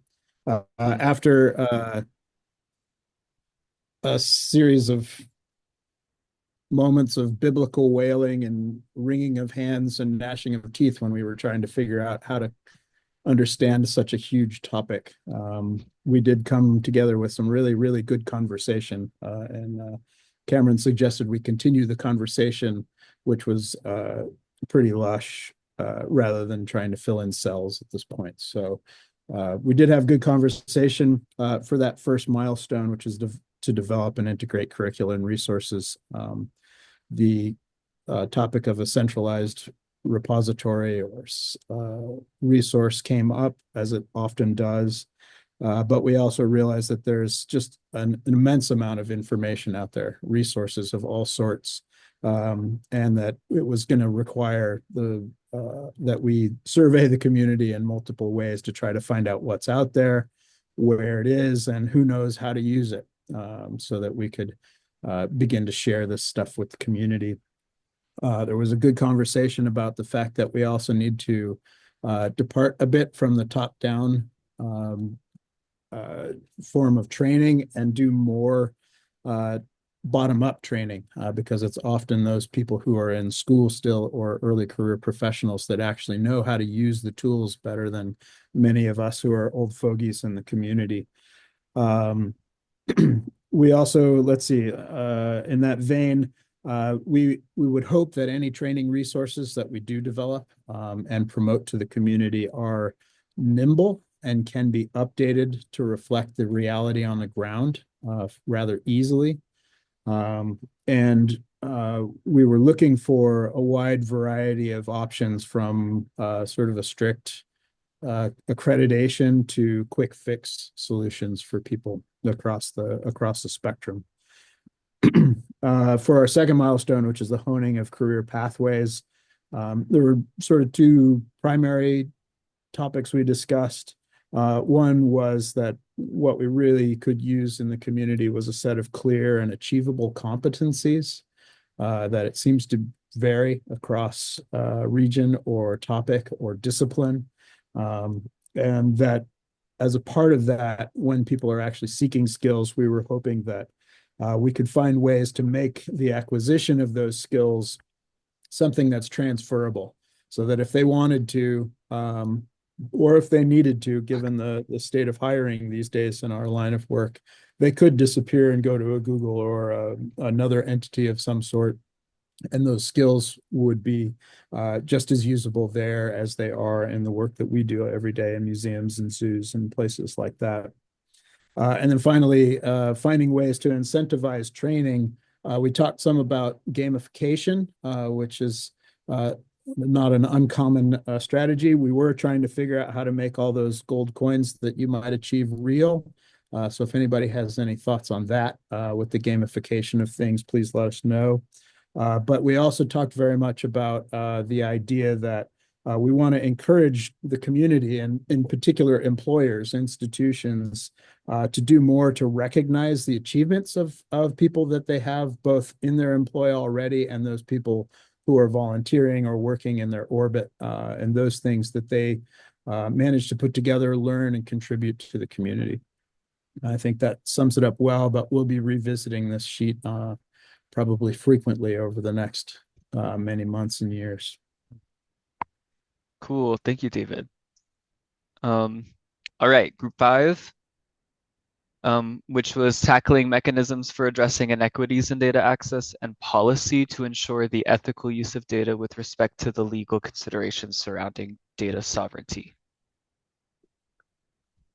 Yes, I will summarize that. We had three topics that we looked into. The first one was to develop guidance for equitable access to data and technologies around the world for all stakeholders.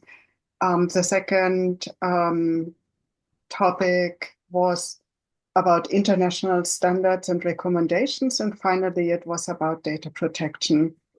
And hopefully I'm correct in summarizing it. So we had in all three topics kind of like a progression that we would first start with discovering the resources that are out there and compiling a list, and then developing that into an online resource that is accessible to everyone. We would need to identify stakeholders and involve them in decision making and training. From there, when we have the resources and the stakeholders, it is possible to go into an analysis of gaps and overlaps between existing resources. So for example, what kind of standards are out there, and other gaps that are not covered by the standards. And so there would be an analytical step. And finally, or not finally, but the next step would be when we understand the landscape of tools, resources, and standards out there, it is possible, or what is needed is to coordinate among different stakeholder communities and establish consensus building, establish a governance model to arrive at a shared joint system. And finally, to apply what we built or the community built to the data that we are using and to the access that we want to enable. Yeah, so that anyone from the group who would like to add something, please do so. That was great. Thank you, Yuta. Yes, thank you, Yuta. All right, so we'll move on to then our last breakout room, which was number 6, and their identified need was to incentivize researchers, database providers, and publishers for establishing best practices for data use, curation, and citation.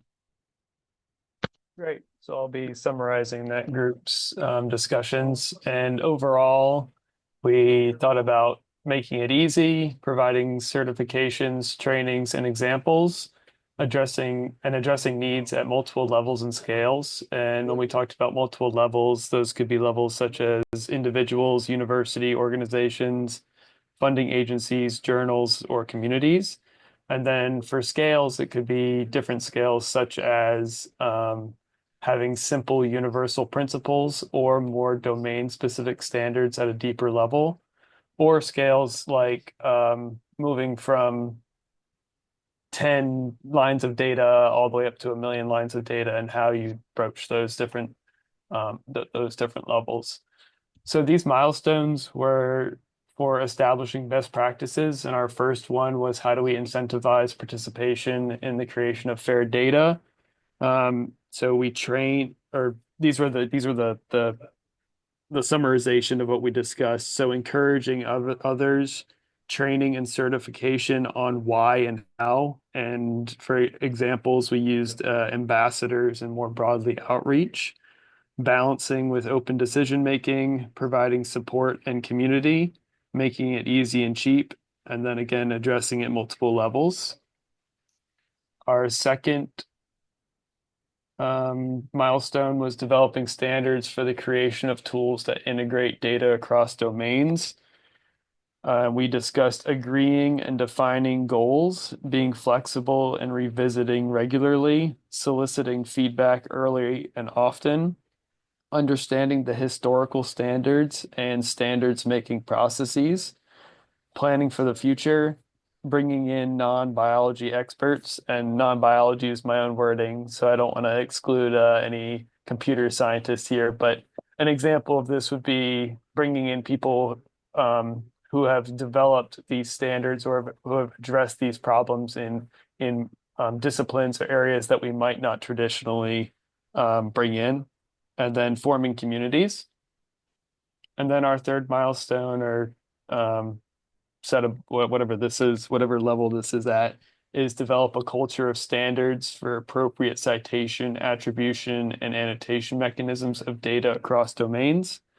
And we talked about making it easy, incentivizing and certifying trainings and examples, addressing at multiple levels and scales, understanding the problem, taking a systems approach, and requiring for publication. Awesome. Thank you so much. All right, so just some final words before I'll give us about a 5-minute break until we move into our the conclusion and or the last part of this workshop. So thank you everybody for contributing and using what brain power there is left in the day to give us some great insights on how we think and how we can start building a roadmap towards our ultimate goal of a BIOFAIR data network. And so with that, I will see you back here in 5 minutes and we will do some concluding thoughts.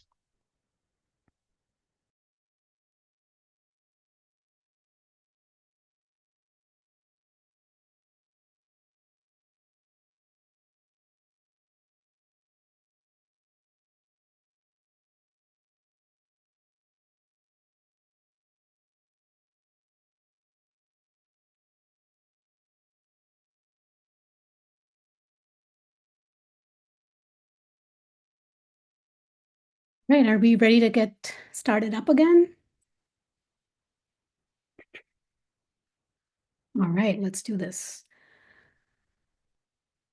Well, thank you all for sticking with us to the very end. It has been a long day, but hopefully highly engaging and productive for all of you. I've certainly enjoyed our discussions and the day has really flown by.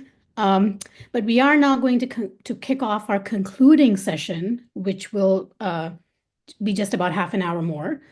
And we're going to kick it off with an inspiring, forward-looking talk from James Macklin, who is a research scientist in botany and biodiversity informatics at Agriculture and Agri-Food Canada. So, James, take it away. Thanks very much, Jyotsna. And I'd also like to say thanks to the organizers for putting this on me. But that said, one corollary is that I am sick. Drugs have been working pretty well, so hopefully they just keep going.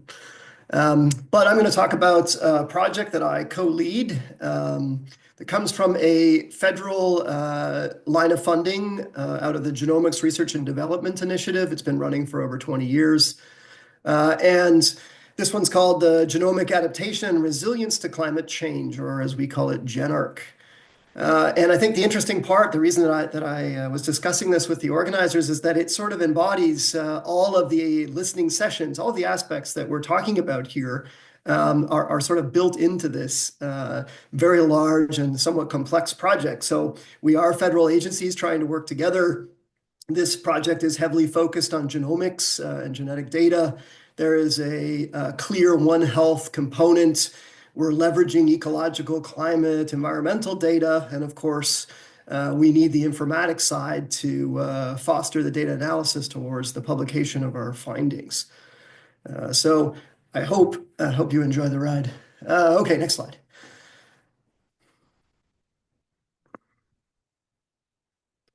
All right, so this audience, you never know who you're talking to here, right? But this audience, this is not shocking. Of course, this is just the Canadian impact. It's different in every country around the world. But those impacts are real. And I think the sad part for many of us is that these projections that are seen below, best worst case scenarios, are coming true, and perhaps even coming true faster than we want. Next slide, please. So a little bit about the tools. So this is a problem. Adaptation is going to be required at a speed that may or may not be possible for a lot of the organisms that we are fond of and we rely on. But luckily, technology can help us at least somewhat. And in genomics, I mean, most of you know, leaps and bounds. It's incredible how fast this space moves.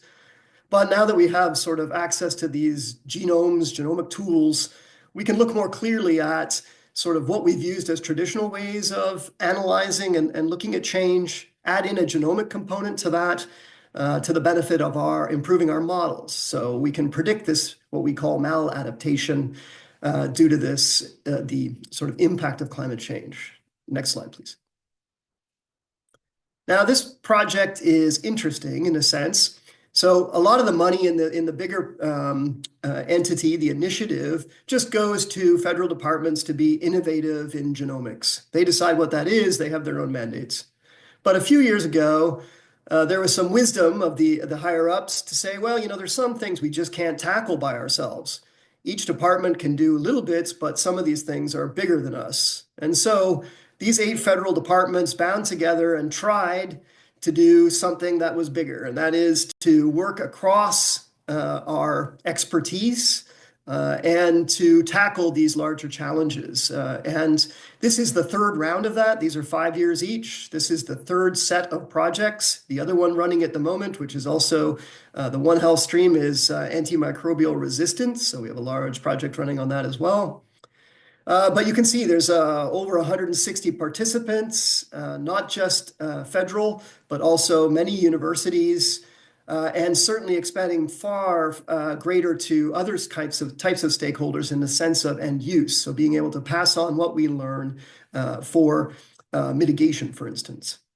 So the general project goal: use genomics to assess, predict, and adapt to climate change for the protection of Canada's biodiversity, ecosystem resilience, food security, and health. Very broad. Next slide, please. How are we going to do that? Well, we based it on 3 questions. How are critical species and populations adapted to their environments?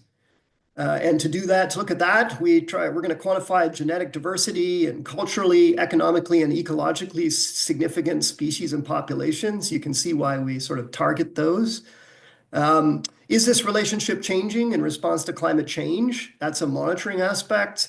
Ongoing spatial and temporal climate association, changes in native species, but also looking at emerging threats. And how will these critical species and populations respond? Well, that's prediction, modeling, future climate change vulnerability in these species and populations. We wrap all that up, get to where we can, and our hope is to inform the adaptation and mitigation that's needed by this broad spectrum of end users. Next slide, please. In order to manage something big like this, takes quite a few people and expertise. We split it up into 5 work packages. The first 3 are based on the science. So by ecosystem, essentially, forest and tundra, agroecosystems, and aquatic and coastal ecosystems. But then based on experience in our previous projects and just the way these things go, you need the horizontals. So you need a science computing working group that can help all of the different science work together, standardize, integrate, et cetera. I'll talk more about that. And then we've learned our sort of lesson in letting researchers loose on trying to do end use and communication to end users. And we actually have now sort of hired professionals to do that, which I think was a great thing. I'll say more about it too. Okay, next slide, please. So lots of sampling across the country for these various projects that exist under each of these broader work packages. And the important thing to note here is that we did not go out and do this. So very few of these dots are new as part of our project. Many of them are just data that already existed from other projects that we are leveraging. So the integration story here is very strong in the sense of, unlike other projects that we've done recently where we're generating all the data, big biomonitoring projects, et cetera. In this case, we're borrowing from those and others that have been done by many, many other researchers around the world, essentially. Next slide, please. So I cannot possibly go through all the little projects that are involved in this, but I'll just give you a taste, in a sense, of some of them. Next slide, please. So here's one focused on a particular species, Populus balsamifera or balsam poplar, incredibly diverse tree found across all of Canada, essentially, and into the United States. Somewhat important in forestry, but much more important in sort of community dynamics and in succession. And so working on this is sort of the classic type, and I'm bringing this in on purpose, of looking at phenotype and doing phenotype-based analyses. And the exciting part here is to bring in the genomic component and see what are the drivers behind that change in phenotype that's necessary or may be necessary. And do they marry each other? What can they tell us? What can we build to make better models? Next slide, please. So that was a specific species, but we're also going the other way and looking at ecosystems. And of course, all of you are aware of microbiomes these days. And we know that it's super unrealistic to believe that you can take a single organism out of its sort of place and say, oh, well, you're not going to be able to survive here anymore, so let's move you over there and everything will be fine. Well, everything will not be fine. We know now that microbiomes linked to all parts of the system are essential to the survival of these organisms, including ourselves. And we need to understand their dynamics and how they'll shift with or without those organisms. Next slide, please. All right, example from the agros. Next slide. I use this one to touch the hearts of my colleagues in collections. So this is a big entomology one where we're looking at decline in insect populations, and we're doing that leveraging two sources. One is a massive malaise trap initiative, which is to date, so part of the project, collecting millions of insects and looking at their both what species they are, what populations they come from, and what we can measure about them, but then also the molecular workup, doing metabarcoding, et cetera, to see if that matches what we believe is happening on the ground. But we're also leveraging large collections that we have in Canada of insects to look at changes, declines in insects, and using that baseline, right, of change through time to see if that matches what we see based on only the predictions of using insects collected currently. Next slide, please. Okay, so some of these creatures that we're working with are big and hard to sample, and there are complexities. So you have to be pretty careful in how you approach this. And that's why these collaborations are so important. And I'll talk about some of those a little later on. And I can see that Google doesn't like this slide. Anyway, all that to say that sampling both ancient DNA in this case, this one's for you, Joe, and also extant, tranquilizing, getting many different kinds of samples, looking at these environmental pressures, the contaminants, and the health of these animals. There is viruses that impact these populations, for instance. Next slide, please. Next slide. So we talked about zoonotics and transmission patterns. So we're looking at these emerging pathogens that are moving through. In this case, we're looking in the north because we're worried about the humans in this case and the animals. Humans use these wild foods for sustenance, our indigenous peoples in the north especially. And so we're doing wide casting surveys, but also borrowing tissues from everywhere we can and in agreements with various indigenous peoples helping us out. So you can see a broad list there of species that we're sampling and looking at their pathogens and where they're moving. Next slide, please. We've been fortunate that a couple of these have been long studied. So Atlantic salmon have been moving for a long time. They've been in critical places already, as are polar bears. You see that one in the news. And so some of this work has already been done and shown that this kind of genomic prediction can be done. We can look at the vulnerability And of course, it's showing us what, some fairly dramatic shifts in where these organisms may exist or not exist. Next slide, please.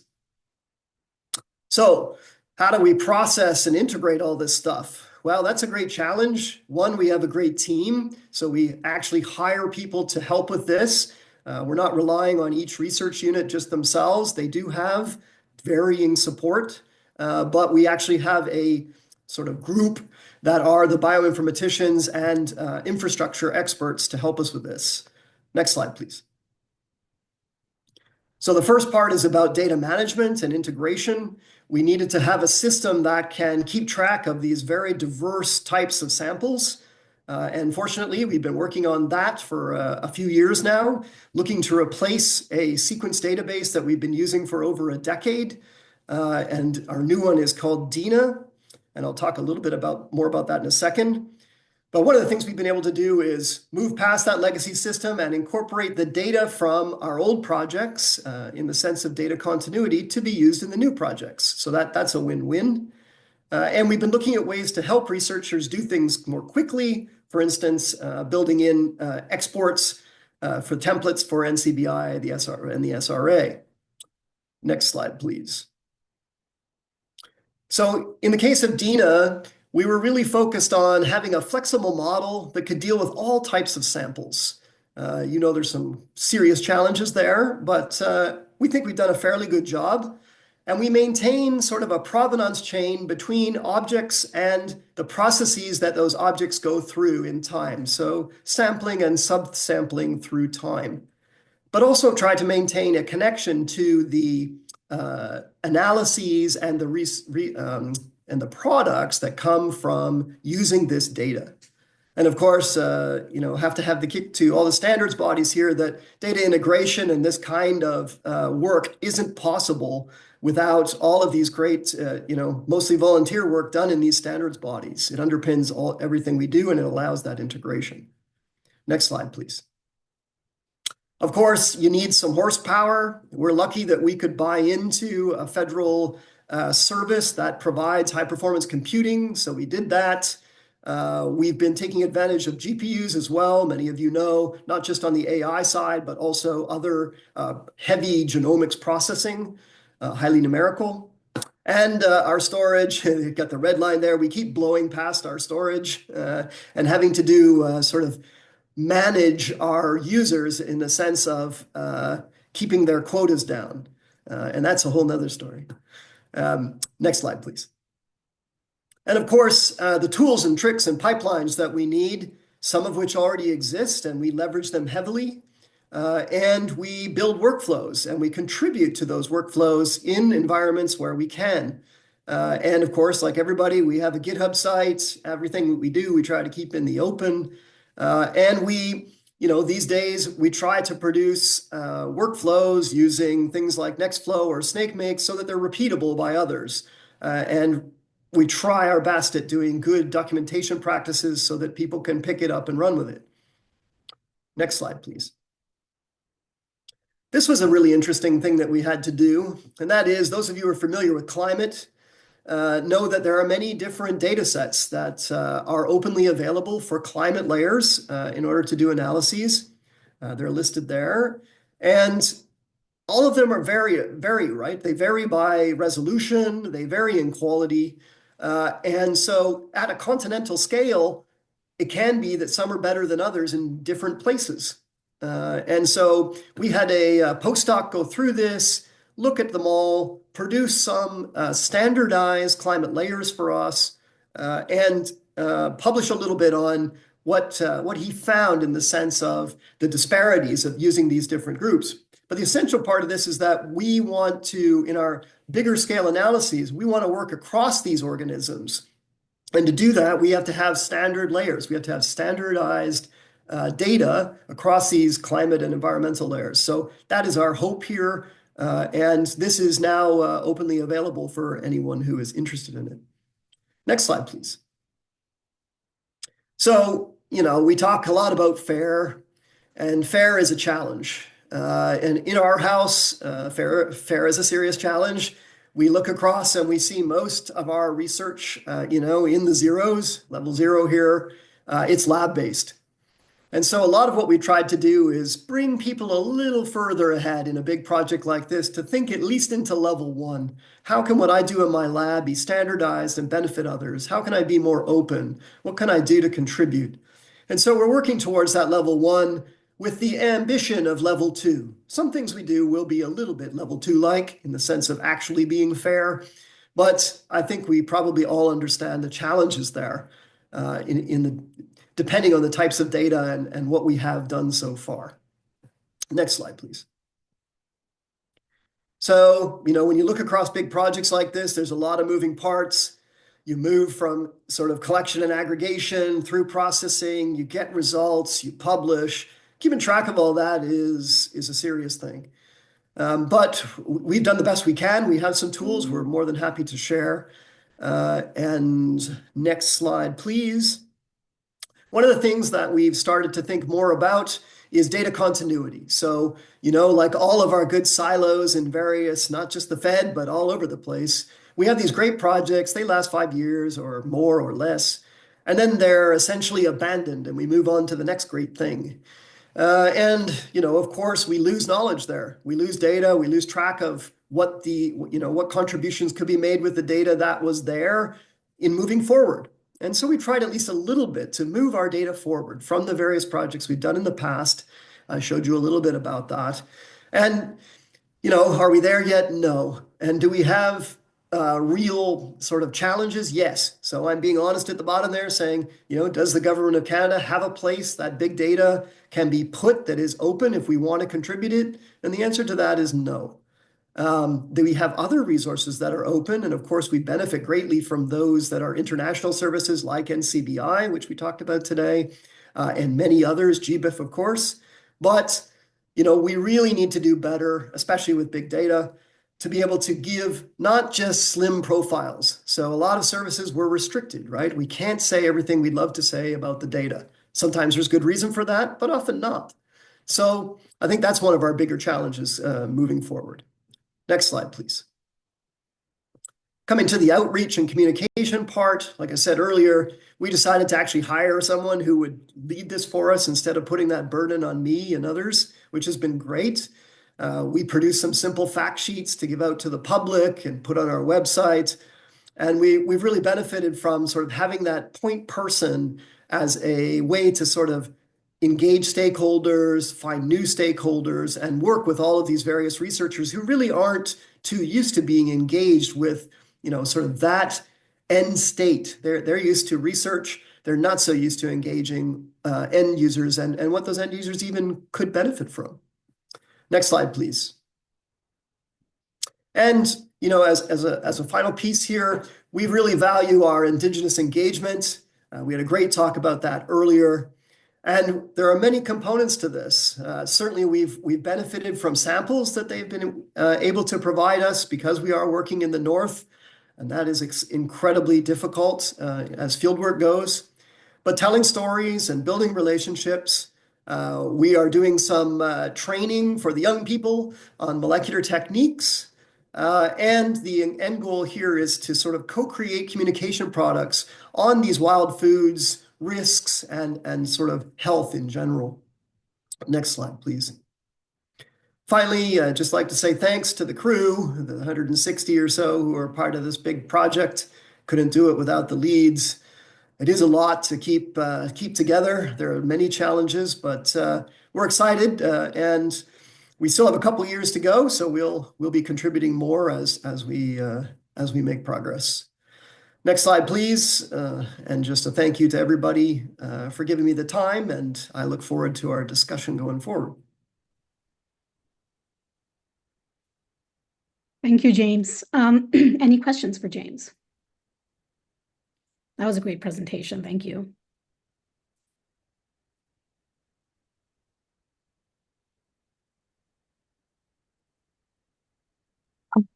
I have a question, James. This is Deb. Hey, Deb.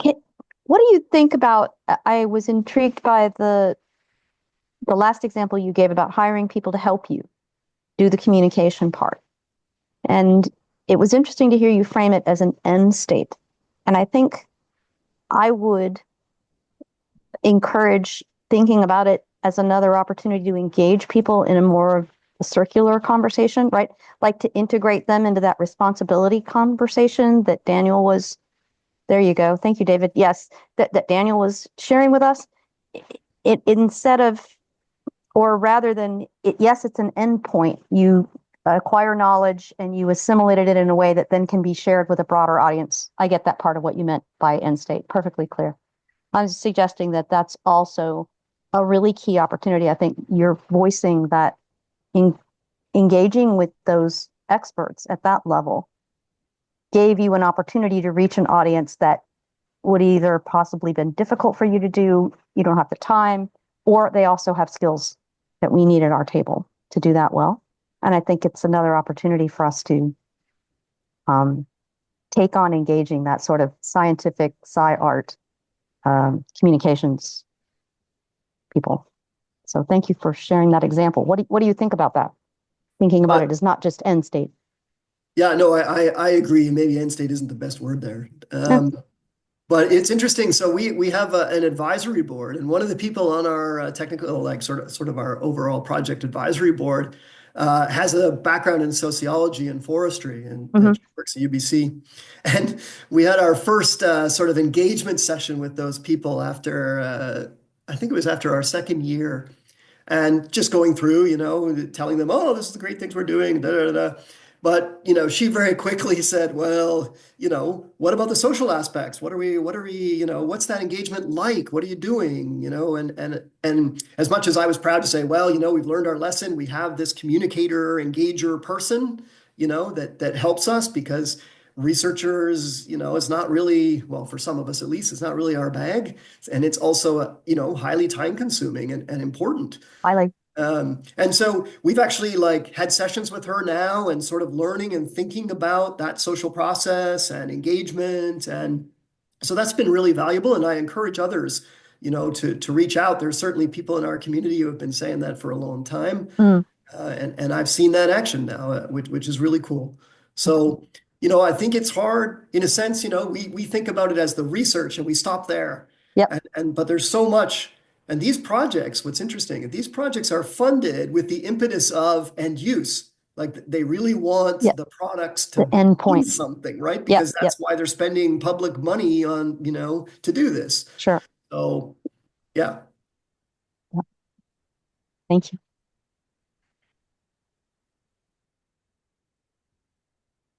Any other questions?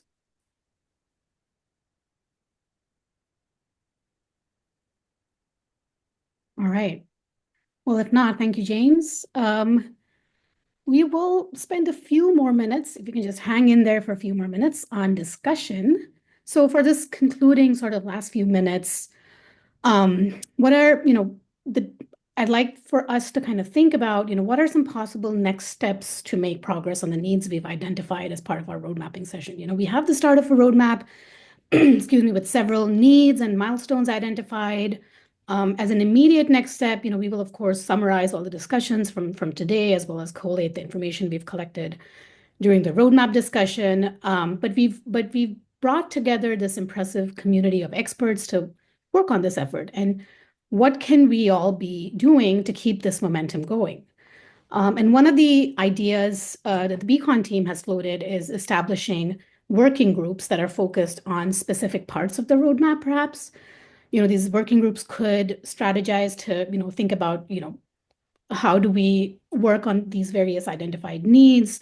What are some future activities we can plan around them? Can work together to kind of identify and apply for different funding opportunities to support these activities, identify other individuals and experts that need to be potentially involved in future activities. And we realize that some of this work is already underway, but the goal would be to enable coordination across efforts and domains, avoid duplication where possible, and really make progress collaboratively to sustain and strengthen our overall efforts. So you'll see a few examples on the screen, and Barbara has put together a couple of these. So I want Barbara to talk about a couple of these, and then I'll take back over. But there's some ideas that we've sort of thought about as a group to support some of these efforts. Okay, thanks, Jyotsna. One option for one or more interest or working groups that might result from this workshop might be to form a working group under the auspices of EASL, which is the Environmental Data Science Innovation and Inclusion Lab based at the University of Colorado in Boulder. Through the NSF grant that supports 10 years of work in EASL, one of their activities is to support 4 meetings over 2 years for a group of up to 15 people to address, as they described, well-defined scientific questions that advance environmental data science and require insights from a diverse group of researchers and other stakeholders. They have had 2 rounds of, they've had 1 round of working group funding. They're about to announce a second. There'll be a deadline for a third this fall. So you can read more about it on the EASL working groups page. There's an application process, but that is an activity that's specifically designed to carry forward a group of people who have, who have a common interest. And just to forestall any questions about whether or not they still exist, as far as I know, they do. I've been in touch with them fairly recently, so I think it's still there. We'll see. Anything's possible, of course.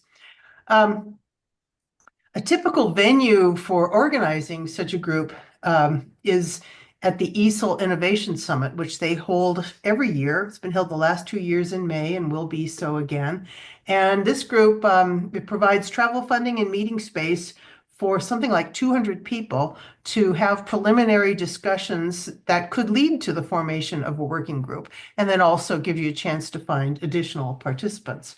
The deadline for the applications of the Innovation Summit has passed. It was January 31st, but given everything and following the pattern of previous years, they do accept late applications. So if you have an idea and a group and you want to get started, you could jump right in that way.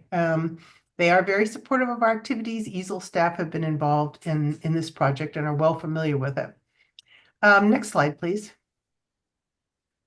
So for an idea that is, ready to go, the Pharos program of NSF still exists, as best we can tell at this moment.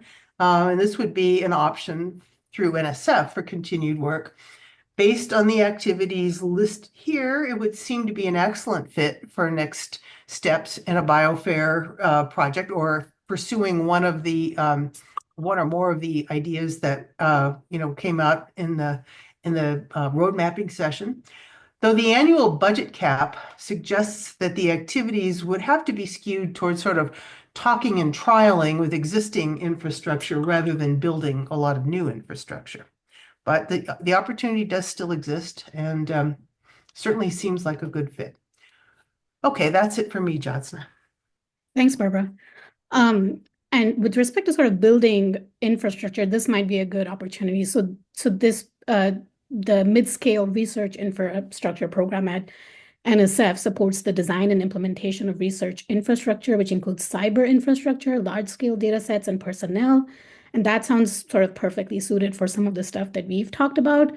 But of course, we do need to look at this more closely. And given that this is a large grant and can potentially support a relatively longer term and more ambitious project, it might be a good one for one of the working groups or a couple of the working groups to potentially look at. We do want to acknowledge, as Barbara said, that the funding landscape is rapidly evolving right now. There are, some potential programs. These are just some potential programs to consider, but there are others that are potentially good fits. So we will have to wait and see how some of these NSF programs fare. Some might get modified or terminated or replaced with other opportunities that might also be a good fit for this work. So just a note of acknowledgement there. But if there is support in general for this idea of forming some working groups, some potential action items for us could be, BCoN can survey workshop participants to gauge interest in specific topics or, parts of the identified needs that we were discussing today. and we can help create and launch these working groups based on the response we receive. But the idea would be that after that initial sort of help with setting up these groups, each working group would then self-organize. It would be important to promote and encourage coordination across these working groups, perhaps through regular meetings. But the question remains, who could lead such an umbrella effort, and how can we sustain it? BCoN certainly wants to, participate and collaborate in these working groups, ensuring, the participation and representation of collections. But we're not currently in a position to lead because this work, as you all know, was supported by a workshop grant. So our resources are very limited and coming to an end. We hope that members of this sort of larger BIOFAIR community that we've built will, coalesce and step forward and lead or co-lead or partner on some of these next steps that we've helped identify as a group. So yeah, at this point, we would like to, get any thoughts that you all might have about this working group idea, but also other ideas you might have about what can be done next.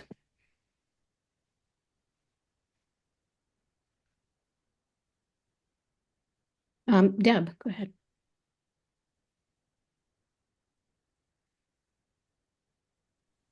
Hi.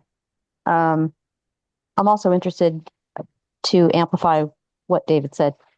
So many of us are already volunteering or in other groups or other working groups stuff. So trying to figure out how to make this feasible. So obviously looking for funding. I think from my perspective, I'm not sure in my brain, instead of from the starting at the idea of a working group is maybe okay for some. In my brain, it's going back and looking through the list of things that were suggested and saying what's actionable right now. What could we build a working group around? So one that seems very actionable to me right away was the kind of things that Israel brought up, where we can quite easily point to existing resources that would help Israel reach his community and help us help him do that with regard to like getting identifiers for researchers. I mean, it's a piece of the puzzle. It's a small one, but it's a very doable. Resources exist, point them there. And then there's other aspects of money involved in that, as he pointed out, with even just access to the internet. So trying to figure out how we could give those to him on a stick or whatever, what those resources are, so he doesn't have to access the internet to get access to how to do this work and why it would help him. So that's one topic that I see as a very doable thing that doesn't cost a lot of money, and the resources are already there, but he needs them in certain formats, and we can do that. So that's one tiny little piece. Yeah, that's a great idea, Deb. And maybe one of the next things we can do with those road mapping documents, and we're planning to keep them open, for additional comments, maybe for another week or more if the group feels that, more time is needed, but at least for another week. And perhaps there's a way for us to kind of identify some of these immediate actions that we or, members of our community are, could take potentially to advance some of these goals. Like just make a note, highlight whatever in those. Yeah, that's what I think. Like a facilitation would be go through all those ideas and ask yourself the question: which one of these do we either have the resources, tools, or whatever to do like right now? Which ones are in that category? And then, like I said, with Israel, we can't even just point him to the internet. We need to make sure somebody's willing to download them onto a stick or something and mail them to him.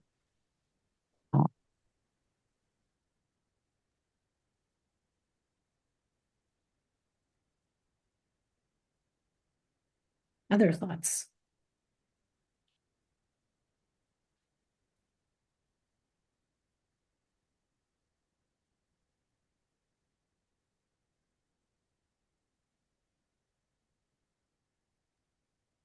Thanks, Mike. As a point, I want to say you'll never hear me use low-hanging fruit, just so you know. I try to look for ideas where the willingness of the community and the understanding of where they're at aligns with the technology that we have in place. That's I think of it as a sweet spot in a sort of quadrant graph. And In that one, it's right over in the nice 4x4. It's in the top right where we both have the willingness, the understanding, and the information to do it. So I'll buy that. thanks. I'll still use low hanging fruit though. You know why? Oh, low hanging fruit, I struggle with it because it means that people want to ignore the big elephant problems in the room, and those need, if we don't shine light on those, they don't get, we don't make them better. But yes, feel free to use it, of course. Ellie put a comment in the chat, which I wholeheartedly agree with. There is a lot of need for international coordination, but the challenge is kind of figuring out ways for us to support international coordination and collaborations and just coming together and discussing some of these key issues. We've had this opportunity with this workshop grant, but again, it was a short-term grant. These types of grants tend to be, short-lived. So ways for us to figure out, we'll have to work, think about how do we sustain some of these international discussions. There is the IBDIS community, the International Partners on Digital Extended Specimen. That group meets every month where discussions have tackled a lot of the topics that we've talked about as part of BIOFAIR. That's certainly a group, but the discussions about how to sustain those conversations with funding is, that's always ongoing.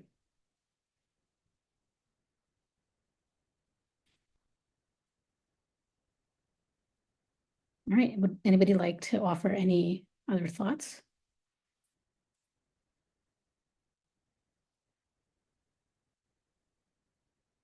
All right.